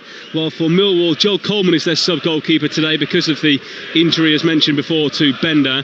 And then Caleb Taylor, Neckley, Doughty, Langstaff, Imaku, Bryan, Denore, who already came on, and Kundal as well. So that's who's available, but it looks like QPR already ready to make at least one change here. And I think they have called here for Karamoka Dembele, certainly, and I think Roman Burrell might be coming on as well. They need something, don't they, QPR? They need to try to just claw their way back into this game, because it's been a contrast from the first half. The opening 5-6 minutes of the second half has been all Millwall, to be honest, and rightly so. They're 2-0, they can relax, enjoy their football. QPR need to change and try and get back in this game. Well, QPR not making their subs just yet, but I think Frey is nervously looking over to the touchline here. I think he knows his number might be up. He's not doing well in this physical battle with the two Millwall centre-halves, is he? So they're going to have to try and get someone like Burrell to buzz around them instead. Exactly right. Try something different option. It's been a great battle, but as we said, in terms of Kramer and Cooper, they've really enjoyed it. and they're finally making their changes. Disappointing a little bit, Harvey Vale. I think he's the one making way. So it's going to be Liam Morrison to come off as well, and obviously Amadou Mbengue is going to come on here, so he'll replace Morrison at the back, who can't continue. What do you make of that change with Vale making way? Yeah, he's been getting in some good positions, hasn't he? He's got a good left foot, but he's not really used that too much. His set play delivery has been a little bit poor as well, and just getting another option on the field. Dembele. So, attacking player. Someone who will certainly be running at the Millwall backline, you can be assured of that. Signed from Brest in the summer. Millwall coming forward down the left-hand side. Dembele, who was on loan here last season as well and chipped in with 3 goals and 4 assists too, after a previous spell here in England with Blackpool, having made his name initially at Celtic up in the Premiership.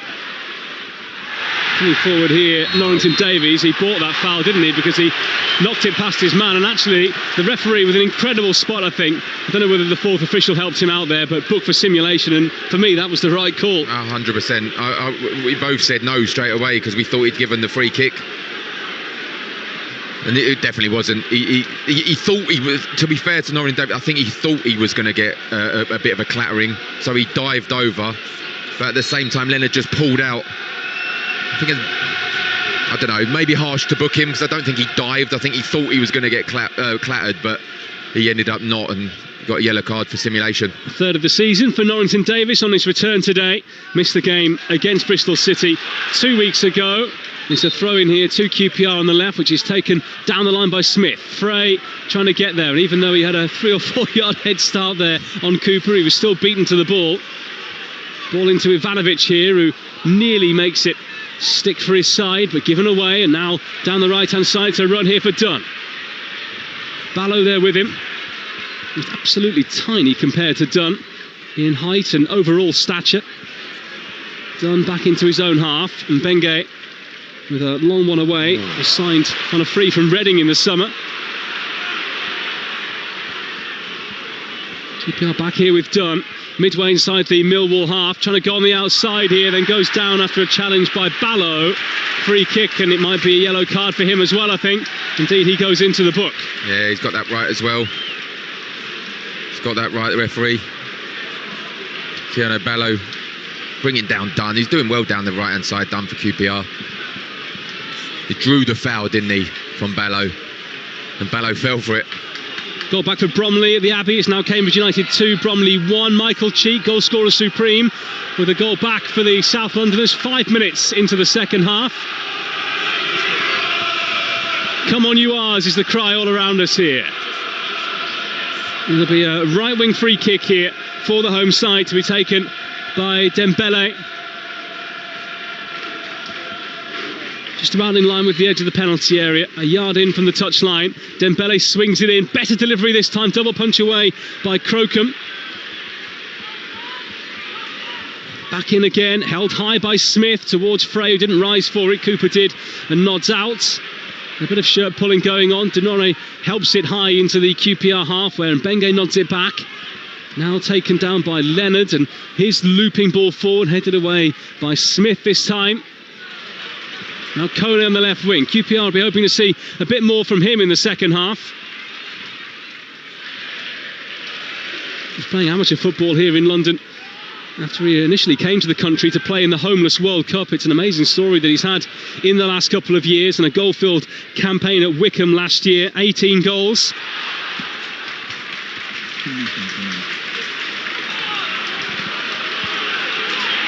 And QPR in possession here at the back with Mbengue. Across to Cook. QPR just holding on to the ball, looking up and looking forward to the right hand side, and just pondering about how they're going to go about things here. QPR, some measured passes forward now into Frey, bounces off him but comes to Kone instead, and then a slip by Varane, and Millwall coming forward. It's Aziz who slots it on towards Ivanovic, who can't get there, and Mbengue comes across on the cover and will play it away for QPR. up towards the halfway line. They try and come forward now through Norrington Davis, but he's lost it. Both sides can't hang on to the ball here. Eventually a free kick given here to Millwall. And the Millwall fans and players asking for a yellow card to be shown, and Smith does now get the booking. He probably should have had a couple of minutes ago. So before this free kick's taken, let's get to the CBS team news ahead of Coventry Blackburn, live on Talksport 2 at 3. Ian Danter. Thank you, James. One change for Coventry, and it's expected. Victor Torp back fit again, comes into midfield displacing Jamie Allen. The big blow for Blackburn is that Todd Cantwell, their top scorer, is unavailable today, not in the squad. Henriksen, Ohashi and Wharton come in. The other players missing out, Morishita and Ribeiro. It's live on Talksport 2 straight after you, James. Coventry City against Blackburn Rovers. Thanks, Ian. Looking forward to that one on the way home. There's still plenty of time to play here, just over half an hour. You've just seen a replay again of that challenge by Smith that's brought him a yellow card. I think the yellow was more the aftermath. As he walked past Aziz, he kind of kneed him in the back. I think that's why he got this yellow card. Ball in by Smallbone from the right. Kone takes it down on the thigh and then gets it partially clear. Varane with a better clearance this time. But Millwall with a free header in midfield through Leonard. Not a great header at all. And it comes to Dembele, who has a really low centre of gravity and can go either way. High boot maybe there by Ballo, not penalised by the referee Adam Herczek, who actually did QPR's last defeat, that 7-1 hammering at Coventry. Back here by Mitchell. QPR in no rush, Millwall in no rush at all here to come forward as they look for a third, but the ball is flighted, and I think attempted flight at least into the box, but it goes right the way across the 18-yard line and out to the other side, and eventually goes behind off Leonard for a goal kick to the home side. You are right, James. QPR just seem like they're running out of ideas to a certain extent. Maybe some more changes on the way.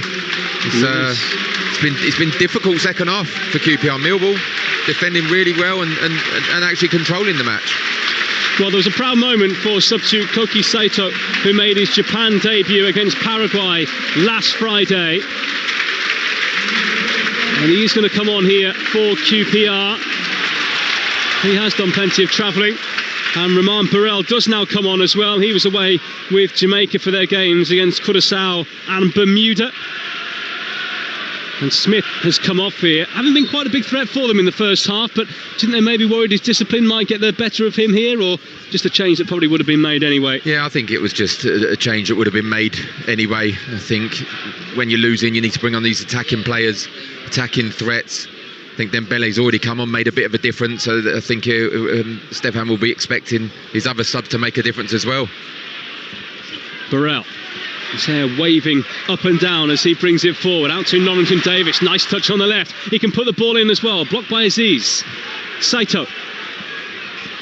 The Japanese into the area, going on the outside here of Denore. Low ball in towards the near post, and well, Crocombe spilled it, but he managed to grab it second time around, and the atmosphere just lifting around this stadium. The subs have given the fans cause for optimism. Exactly what I said. Come on, make a difference.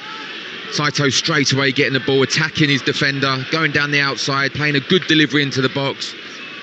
Good defender, good goalkeeping again, Max Crocombe. Well, it is Frey who's gone off to be replaced by Burrell. No real surprise there.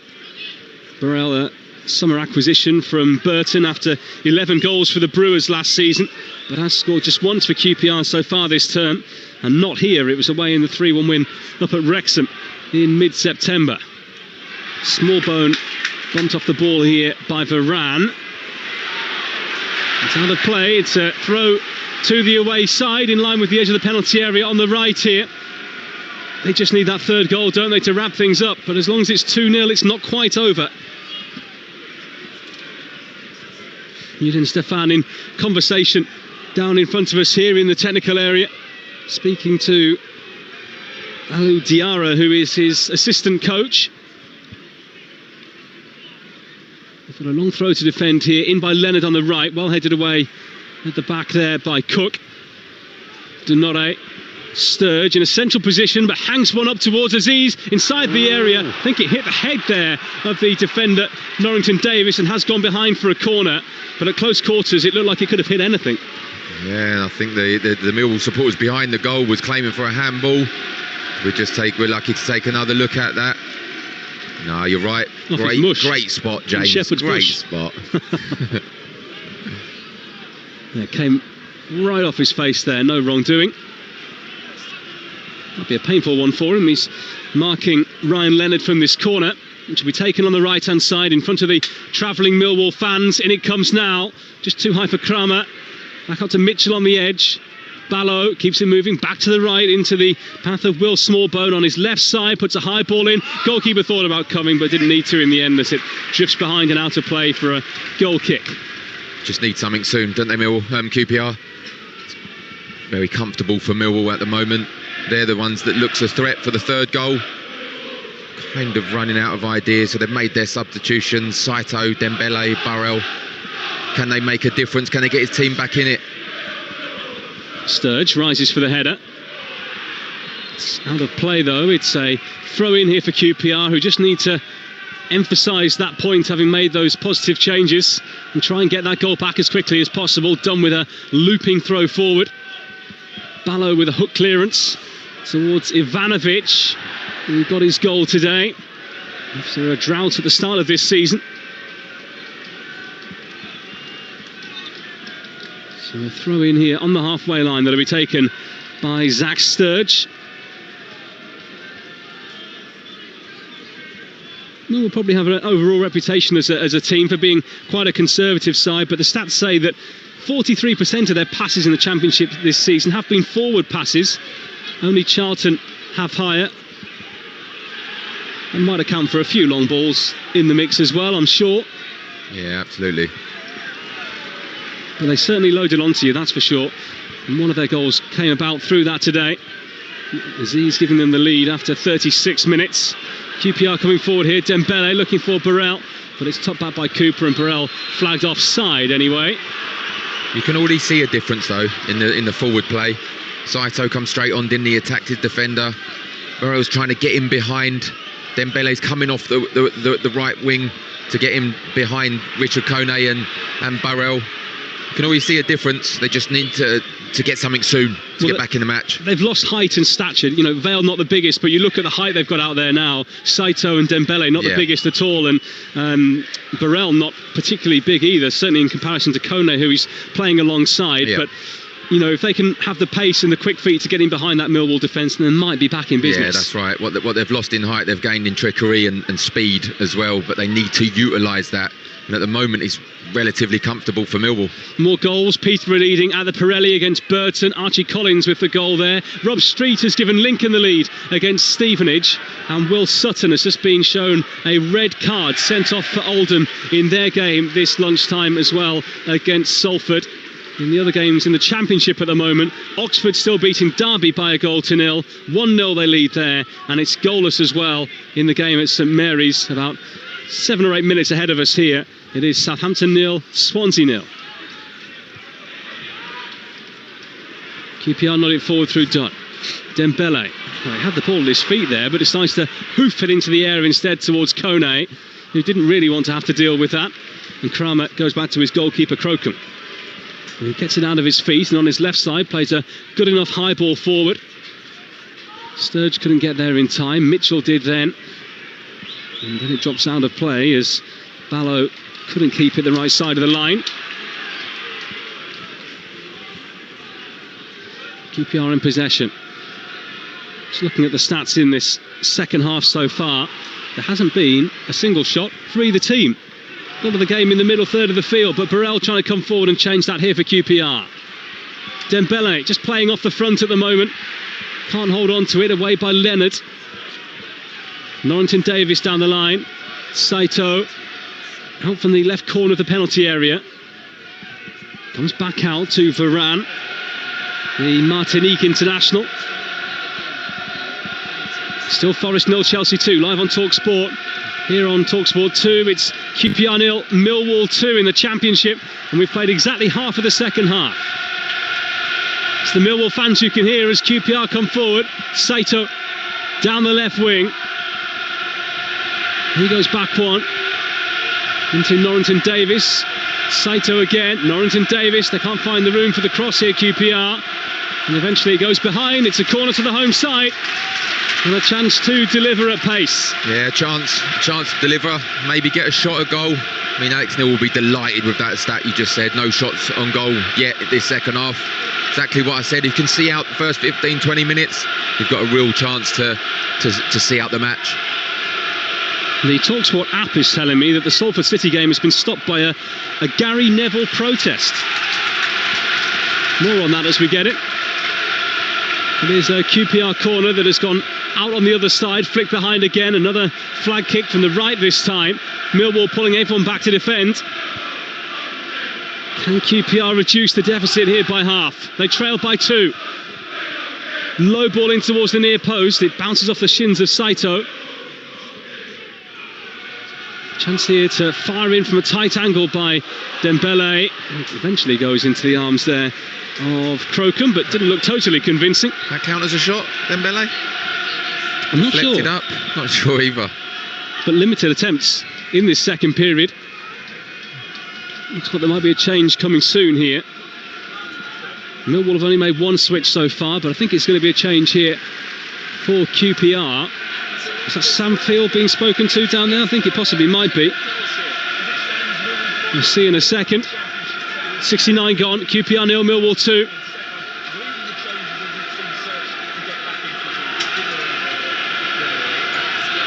On to the left-hand side by Cooper. Sturge. Mitchell in the middle third of the field here for Millwall. We're looking a lot more sturdy, a lot more confident on the ball now than in the first half when QPR were really laying it on pretty thick. Cooper with a long ball from left, attempted to right, intercepted by Norrington Davis. Then Saito, but he loses it as well. Aziz forward, not in control of his pass, and it will fly out of play for a goal kick. I know I said this pitch is small, but it feels like every player who's over-hitting it ever so slightly here is conceding a goal kick. It's a bit scrappy at the moment, this last 5-10 minutes, both sides, sloppiness. Need to get a grip. Either team get some possession of the ball. The Talksport breakfast is back from 6 a.m. on Monday morning, looking back on all the weekend's action with Jeff Stelling and Ali McCoist as well. Don't miss that. Saito coming forward here for QPR. Edge of the area. Back to goal now as Kramer keeps him out. Pops it into the box and a heavy touch there by Burrell. And like that chance I think we had about 10 or 15 minutes ago where the ball was just overhit.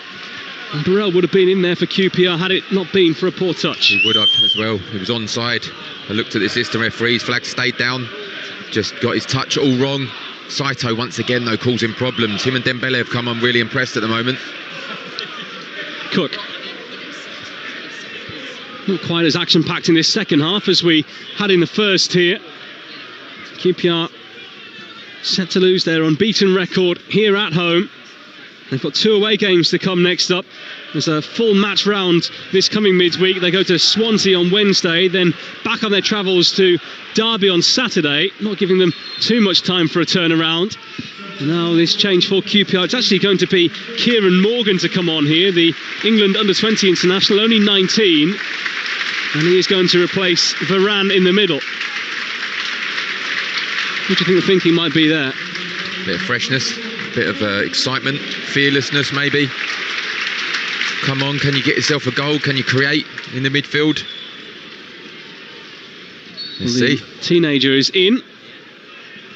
Big chance for him to impress. Hasn't featured since the game against Coventry, their last defeat back on the 23rd of August.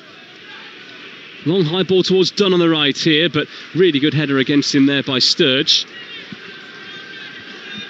I think there's one thing as a full-back, isn't it, when you've got nippy little wingers running against you, but when you've got Jimmy Dunn clattering into you with every challenge as well, it really is testing you all afternoon. Dunn plays it back here. I'd prefer, to be honest. Cook into Mbenge. Madsen plays it into the newly introduced Morgan. Back to Cook. First time out to the left.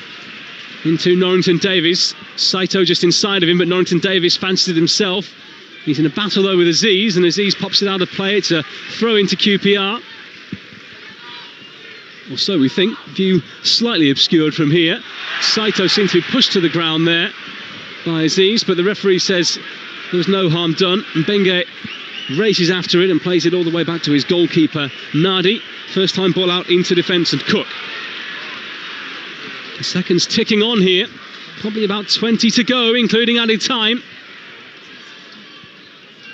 Burrell hasn't made too much of an impact since coming on. Dunn on the right, back to Madsen. Forward by Morgan, letting it go there, Dembele. Burrell is in a really wide position by the corner flag. Back up the line he goes. A chance here for Madsen to cross in towards Saito, out by Kramer. But I'm not sure those high balls are going to do too much for them anymore. There's only Kone in there. Yeah, I was just going to say the same thing. The defenders, Kramer and Cooper, were eating those up in the first half against the two big guys, Frey and Kone. And it's kind of really comfortable now because there's not much height up there at the moment. Well, summer signing from Luton Town, Alfie Doughty is going to come on here for Millwall. And they're going to take off Tieno Ballo. And in fact, they're going to switch both wide men as well, because Femi Aziz, scorer of the first goal, is also going to be replaced. And it'll be Kamil Nekli to replace him, the Algeria under-23 international. So Millwall freshening things up in wide areas. And at the moment, it is a QPR throw down the right-hand side. Doesn't come to anything, though, and Millwall comfortably watch it behind. Mitchell saw no danger coming.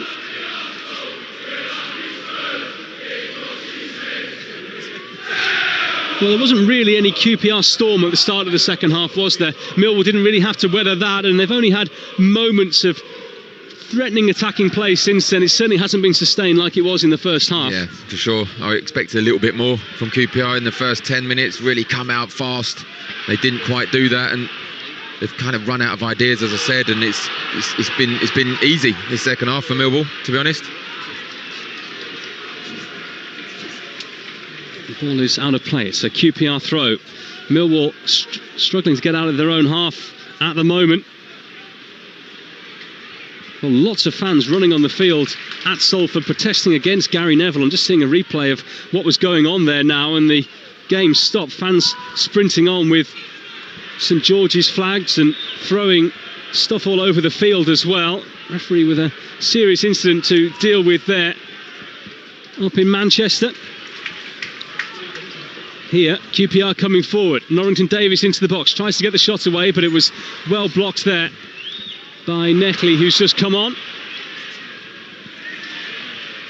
The Algerian back to Denore, who hits it against Norrington Davis. Saito can't hold it, and eventually it goes out of play off Norrington Davis. It's a throw in here to Millwall, who are now just trying to slow things down and take away the extra seconds when they can.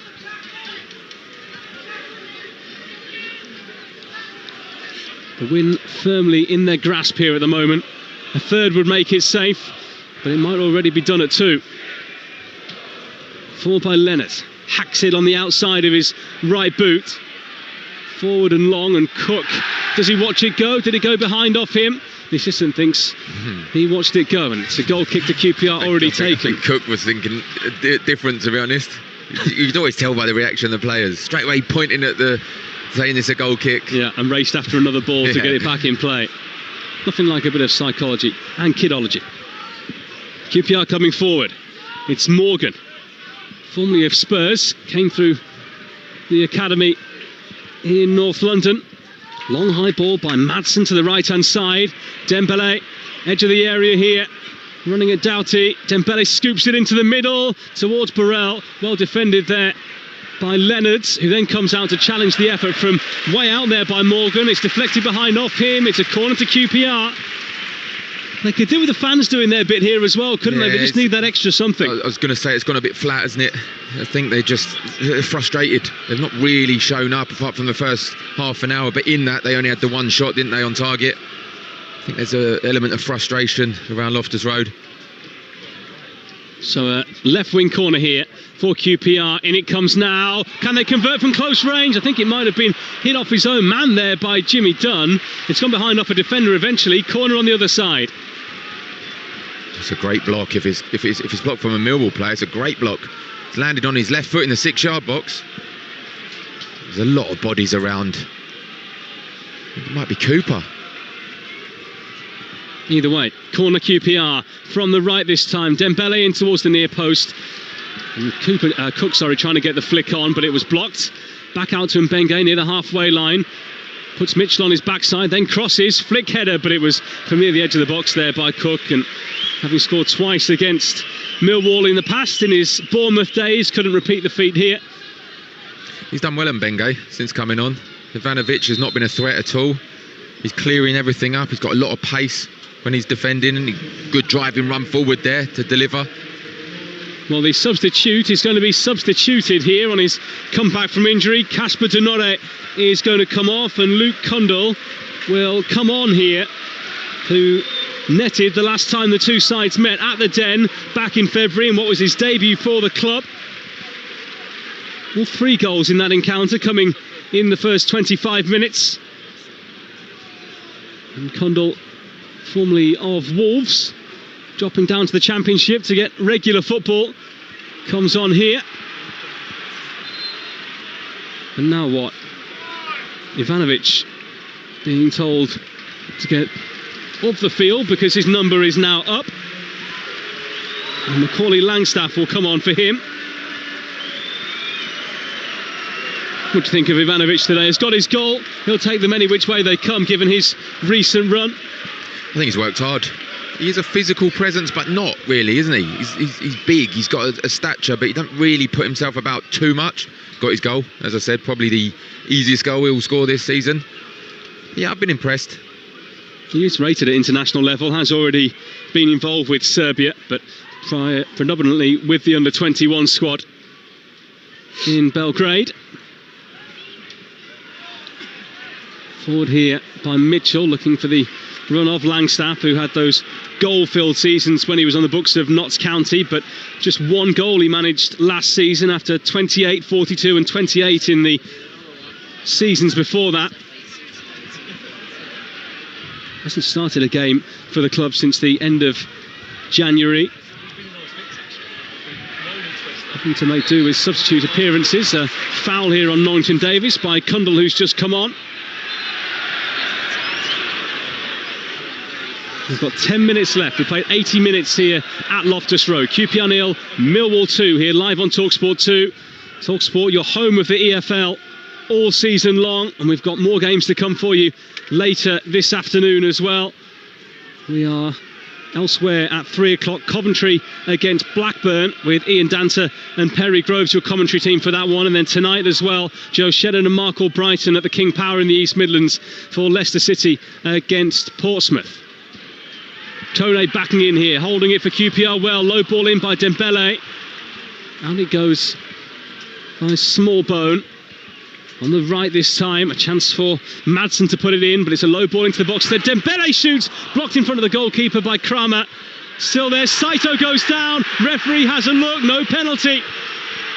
And the Loftus Road stand screaming for a spot kick there. What did you think, Darren Ambrose? An element of desperation, maybe. I'm not too sure. I'd like to see that one again before making a call. I didn't think so initially, though. It's good defending Millwall. They're having a little bit, and they QPR.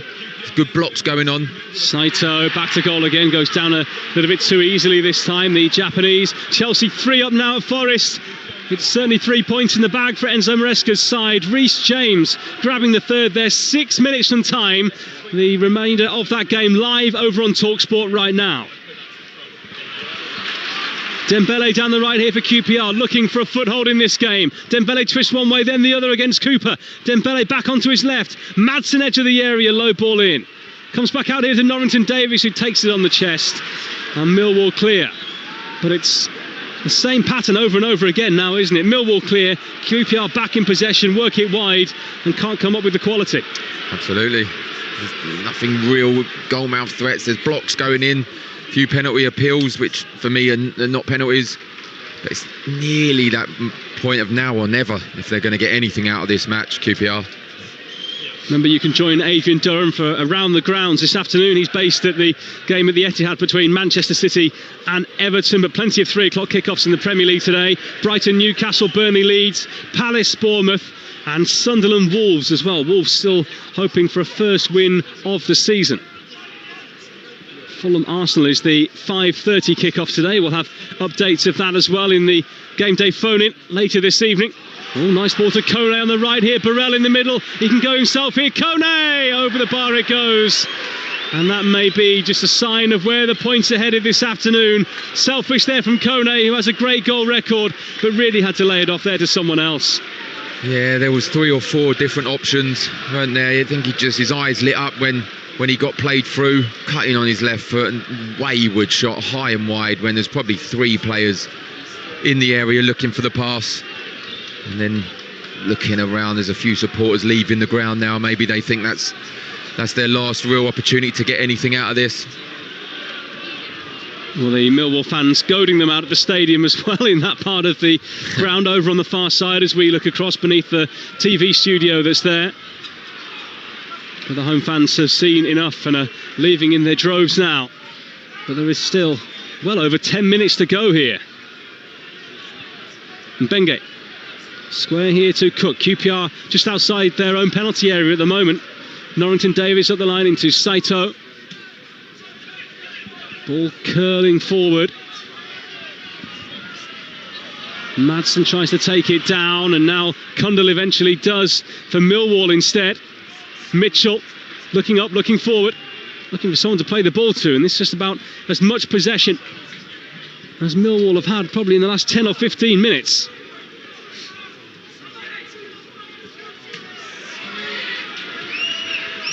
Pull forward now, and Burrell trying to get the better there of Leonard. Here comes to Dembele, scampering forward, just right of centre, edge of the D now, slots into the box, Saito across goal and in! Romain Burrell has a goal back for Rangers, and maybe some of those fans leaving the ground are legging it back inside now, because this game is not done yet. Pigbag rattling around this old famous stadium, and you know QPR are in business when that song's playing. Oh, it's a good goal as well, and it's the 3 substitutes combining. Dembele cuts in on his left. He looks to get the shot. He doesn't shoot. Finds Saito. But look how unselfish that is. He could just slot it, and he sees Burrell coming in at the back post unmarked. Looks to slot it. Just plays it across. It's so close to being offside, by the way, but I think they timed it perfectly. The assistant referee didn't flag, and they're back in it. 86th minute. He was just behind the ball, wasn't he, Romain Burrell, who scores his first home goal for the club. And is it a goal that's going to give QPR something to play with here? Are Millwall going to crumble? Well, here come the home side again. Burrell to Dembele, right-hand side. A chance here, he's inside the box. Dembele shoots, blocked behind by Serge, and this place is rocking. It's a corner to QPR. Listen to the noise now, incredible. And again, they've made positive substitutions, and now they're back in the game. We said it was now or never. Could they get anything? They're definitely going for this equaliser. Chelsea with the points in the bag, but Malo Gusto's been sent off. 3 minutes from time for Chelsea. They lead Forest by 3-0. Millwall lead QPR here 2-1. Corner in for QPR. Comes back to the right-hand side after it was cleared away. Another shocking delivery, it has to be said, by Dembele. But they're still in possession here, QPR. Crossed in by Norrington Davis. Flick header by Dunn. Burrell offside, far side. And that attack comes to an end. It's lazy play, Burrell. Just needs to watch the line. He's the back man. He can see right across the line as the delivery comes in. It's just a yard or 2 offside. This is shocking. Goalkeeper's gone down injured here for Millwall. They've really got to find a way of stamping this out of the game, because games are blighted by this week after week. It's an absolute farce. I know Crocom's not been playing much football, but has he got cramp, really? Really? I mean, there's dark arts of the highest quality. I know he's come out to claim a few balls, but come on. In fairness, everyone knows though. We all know that he's not got cramp. We all know that. But how do you stamp that out? I actually asked Howard Webb the last time we had a chat with him at the start of the season, and he said it's not up to them. They can't change this. It's on IFAB, the rule makers, the law enforcers. It's up to them to, make some kind of decision on it. It's quite funny, really, because I do a lot of European football, and for whatever reason, it doesn't seem to happen on the continent, but it's like wildfire here, isn't it? Every single goalkeeper, every single team does it because they can get away with it, and until they enforce the rule where you have to take off an outfield player to compensate for the goalkeeper going down, they're going to keep on doing it. This could come back and bite him, because there's going to be an extra minute or two added on at the end, and if they score in the 96th, 97th minute, it's because of this moment. He's up and okay. I mean, the people it takes the mick out of really are the physios. I mean, the professionals coming on to do a job, and they know they're doing absolutely nothing at all. Anyway, he's back up and okay. I mean, he's asking for a yellow card here, but the referee hasn't obliged yet. And he's going to take this free kick for that offside probably a minute and a half ago. Long ball forward, headed into the air by Cook, up towards Kone. It's played forward by Smallbone in midfield. Millwall can't hold on to it. Neckley just sends it anywhere he can at the moment, over to the far side, the left. It's out of play for a throw-in to QPR. Burrell with that goal, 5 minutes from time to give Millwall a chance here. And there are now 90 seconds left of the 90. How much added time do you reckon? 4, 5? At least. Burrell away down the right, in towards Saito. It's just behind him inside the box. And set back by Doughty to Leonard, who clears it away. And Doughty now down the right. He just rushed his past Burrell there. He had more time to get his head up. Now, down the line it goes, but QPR give it away, but then won back well by Morgan. Kone's pulled wide to the left-hand side, switches play to the right. Dembele takes it down the chest, edge of the area, wanted to shoot, it was blocked at point-blank range. Back in again, away by Sturge. Dembele on the volley. Oh, it was set up there for something special, but he spoons it wide of goal, and that edges Millwall ever closer. His eyes lit up, didn't they? He had the initial shot of his left, it was blocked, it's come back. I think it was recycled into the box by Kieran Morgan, headed out, and he's seen it, volley 20 yards out, right foot, shanked it wide. I mean, even I was excited for him there. There was no one around him, it bounced up, and you're like, go on, give it everything. Just couldn't quite get his technique right. Last 15 seconds of the 90. Done with a nod back here to goalkeeper Nardi. And the fans around us here urging him to chuck it forward and get it upfield. It's 8 minutes of added time. 8 minutes, or certainly more than I expected. 2 or 3 of those is Crocombe going down, by the way.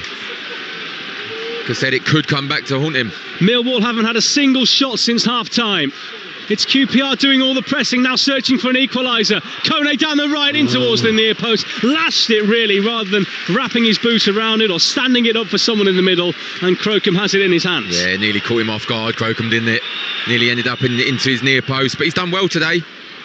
Crocombe hammers it forward, and it's going to go all the way, the length of the field here, and out of play for a goal kick. It can't be that small, this pitch. One bounce, it went off. Unbelievable. 102 metres, my notes tell me. Wow. Meant to be 105, so it's only 3 short. QPR in possession. Cook gives it here now to Kieran Morgan, the 19-year-old, to Madsen square in midfield. Forward to Dembele, who's come on and really made a difference for QPR. Done.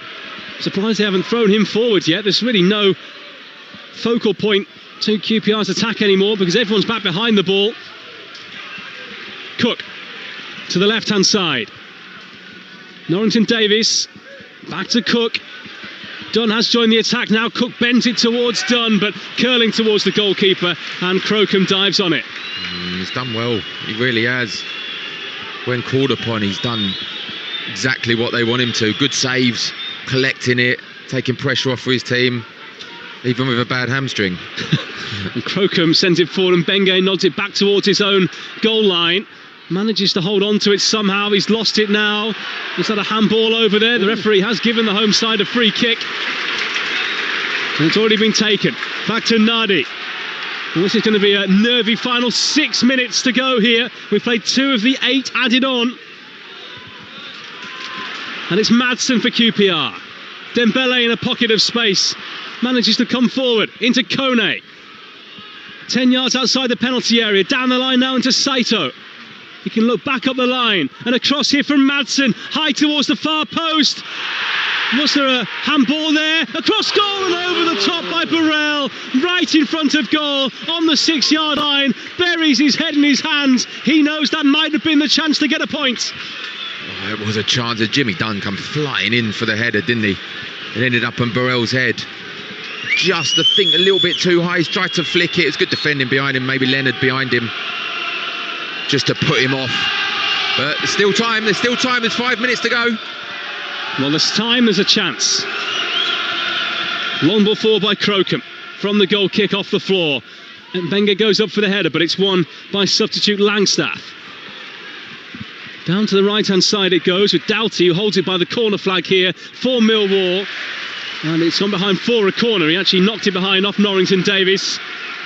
And Millwall can just wind the clock down a little bit more here. They've got a man down at the moment as well. Langstaff back up on his feet.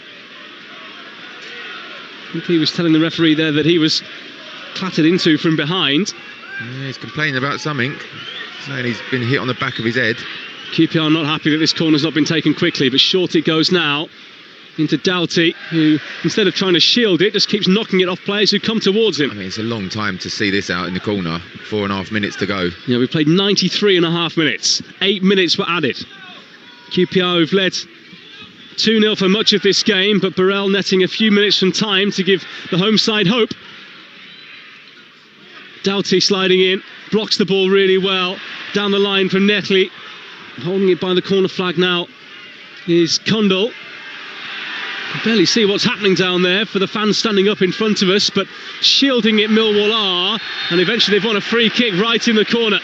That will eat away the best part of another minute for them. Really good play just when they needed to protect the ball and keep the ball as far away from their own goal as possible. Working as a team there, and they've won a free kick. It's like the WWE down there it was, trying to wrestle each other. Good strength though. You Joey the King Lawler, I'm Jim Ross. I love those retro clips that come up now of what used to go on, some farcical scenes in that.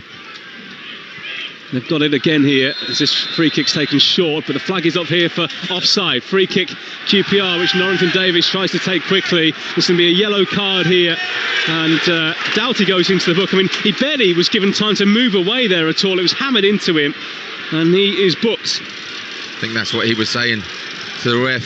Didn't even give me a chance. Ball forward. It's Dunn who wins the flick. Dembele loops it forward towards Kone. Big header by Cooper. Carrying it down the line now is Netley. Amadou Mbengue comes across and plays it into Dembele. Kone holds it. Burrell back into midfield here for Madsen. Ball down the right channel here for Kone to chase, and it wasn't going to quite carry out a play. Kramer had to put it into touch. We've played 95.5 minutes, 2.5 remaining of added time. It is QPR 1, Millwall 2 here on Talksport 2. Remember, we've got a game in the West Midlands to come between Coventry and Blackburn. Frank Lampard's side have been going so well so far this season, in the goals in a lot of games. QPR cross here from the right. Overhead kick attempt there by Steve Cook. Well, that would have brought the house down had that gone in, but it flies wide of goal. I mean, some decisions players make. Have we ever seen him score an overhead kick from 18 yards? In my memory. I mean, if you don't try these things, I know you're never going to score the worldies. I get that, but you've probably got to play the percentages at this stage. He's better off heading it back across for one of the forward players to try and nip in. Full times elsewhere. Oxford have beaten Derby. A win there for Gary Rowett against his former side, and it ended goalless between Southampton and Swansea, and that was possibly one of the games we were going to go to Good today, decision. Which would have meant an incredibly early start. Good decision from the boss. A bit of a dreary game. Yeah, exactly. Credit to the boss if he's listening. Ball forward by the back line there of QPR, and Benge onto the head of Dunn. Millwall have won the ball back and are trying to carry it out here now. And they've actually won a free kick on the halfway line. Right. Mitchell was pulled there. It's a free kick to Millwall, and they've surely done enough at this stage with a minute to go. It's good play, Mitchell. He's played really well, got his assist. Just holding the player off. Wins the free kick. It ticked over into the 98th minute. Could be it. So a free kick on the halfway line that'll be taken here by Cooper. Millwall heading towards back-to-back wins. QPR are going to suffer a first home defeat of the season, and Millwall, as Natalie was saying earlier, are going to go third in the table, albeit having played a game more than most of the teams around them. 4 points off Middlesbrough at the top, who beat Ipswich only last night. Millwall just trying to force the ball forward as much as possible, but it's needs must here for QPR, who launch it into attack. Burrell on the right-hand side is offside. Flag up against him, and that really will be time now. There's surely no way back for QPR at this stage. And the Millwall fans know it as well. They can see the stadium clock ticking towards 98 minutes. And what a massive win this would be for them. Absolutely beating the Baggies and Rangers. It's going to be it. We're clicked over now. Just going to wait for Crocom. He's played really well to get the last touch of the match, I think. Looks like the goals in the first half have done it. They have done it. Millwall have the win. And they'll make that relatively short journey home, back across the Thames with smiles on their faces.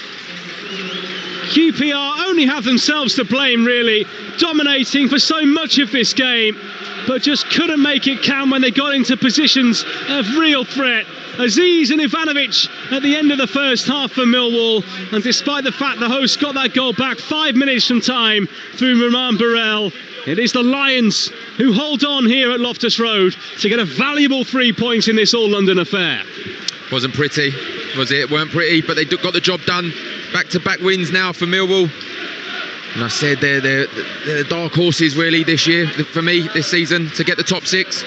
And I think with that showing, not playing particularly well, still going away from home to a good side and getting the 3 points, shows it's positive things to come for Millwall.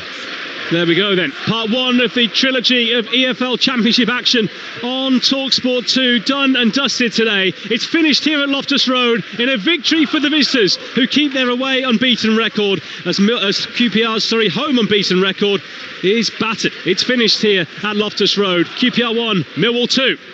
James, thank you very much. Let's look back then on that game with Darren Ambrose, who was alongside James there. And that second half, they had to weather the storm, Millwall, but that won't matter because it's all about the 3 points at the end of the day for them, Darren. Yeah, absolutely. It was too little too late, really, Nat, to be honest. I expected the storm to come a lot earlier than that. I expected them to come out fast and sharp and really take it to Millwall, and they didn't. And then they made the subs that made a big difference. Saito, Dembele, Burrell, they made a difference. They were involved in the goal.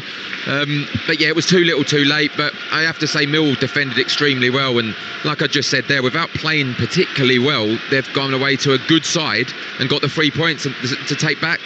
And clearly, obviously, at half-time, having trailed by 2-0, Julien Stéphan said what he needed to say in terms of maybe giving a bit of a rollicking to his team to try and get themselves back into the game, because they did have more shots in that second half, but ultimately lacking in that clinical finish. Yeah, in terms of the shots, you're absolutely right, and they weren't really a threat, if you know what I mean, until the three subs come on, and they were more of a threat. They'd gone from two big guys, Kone and Frey, up there to some nippy players that can get in behind, and it caused Mill defenders a little bit more problems. But particularly first 20 minutes of the second half, the deliveries from wide wasn't great, and the defenders, Cooper and Crammer, just ate those up all day, and I thought it was a real solid defensive display from Millwall. And then they were gifted the second goal, let's be honest, just before half-time, and they managed to see it out, and they did weather a storm right at the very end, but a little bit disappointing for QPR, but Millwall go away with the 3 points. Yeah, and you said at the end of commentary there that you think they're dark horses for promotion. What is it about them then that you've seen that can give you that indication that this is a side to look out for? Well, first and foremost, today, I think, like I said, not playing well at all. Yeah. Defending as a unit, defensive display was fantastic. Getting the goals, clinical when they were up there, got the 2 goals, and then they see out a game against the top side, and I think they can. They've got different ways of playing. I think Alex Neil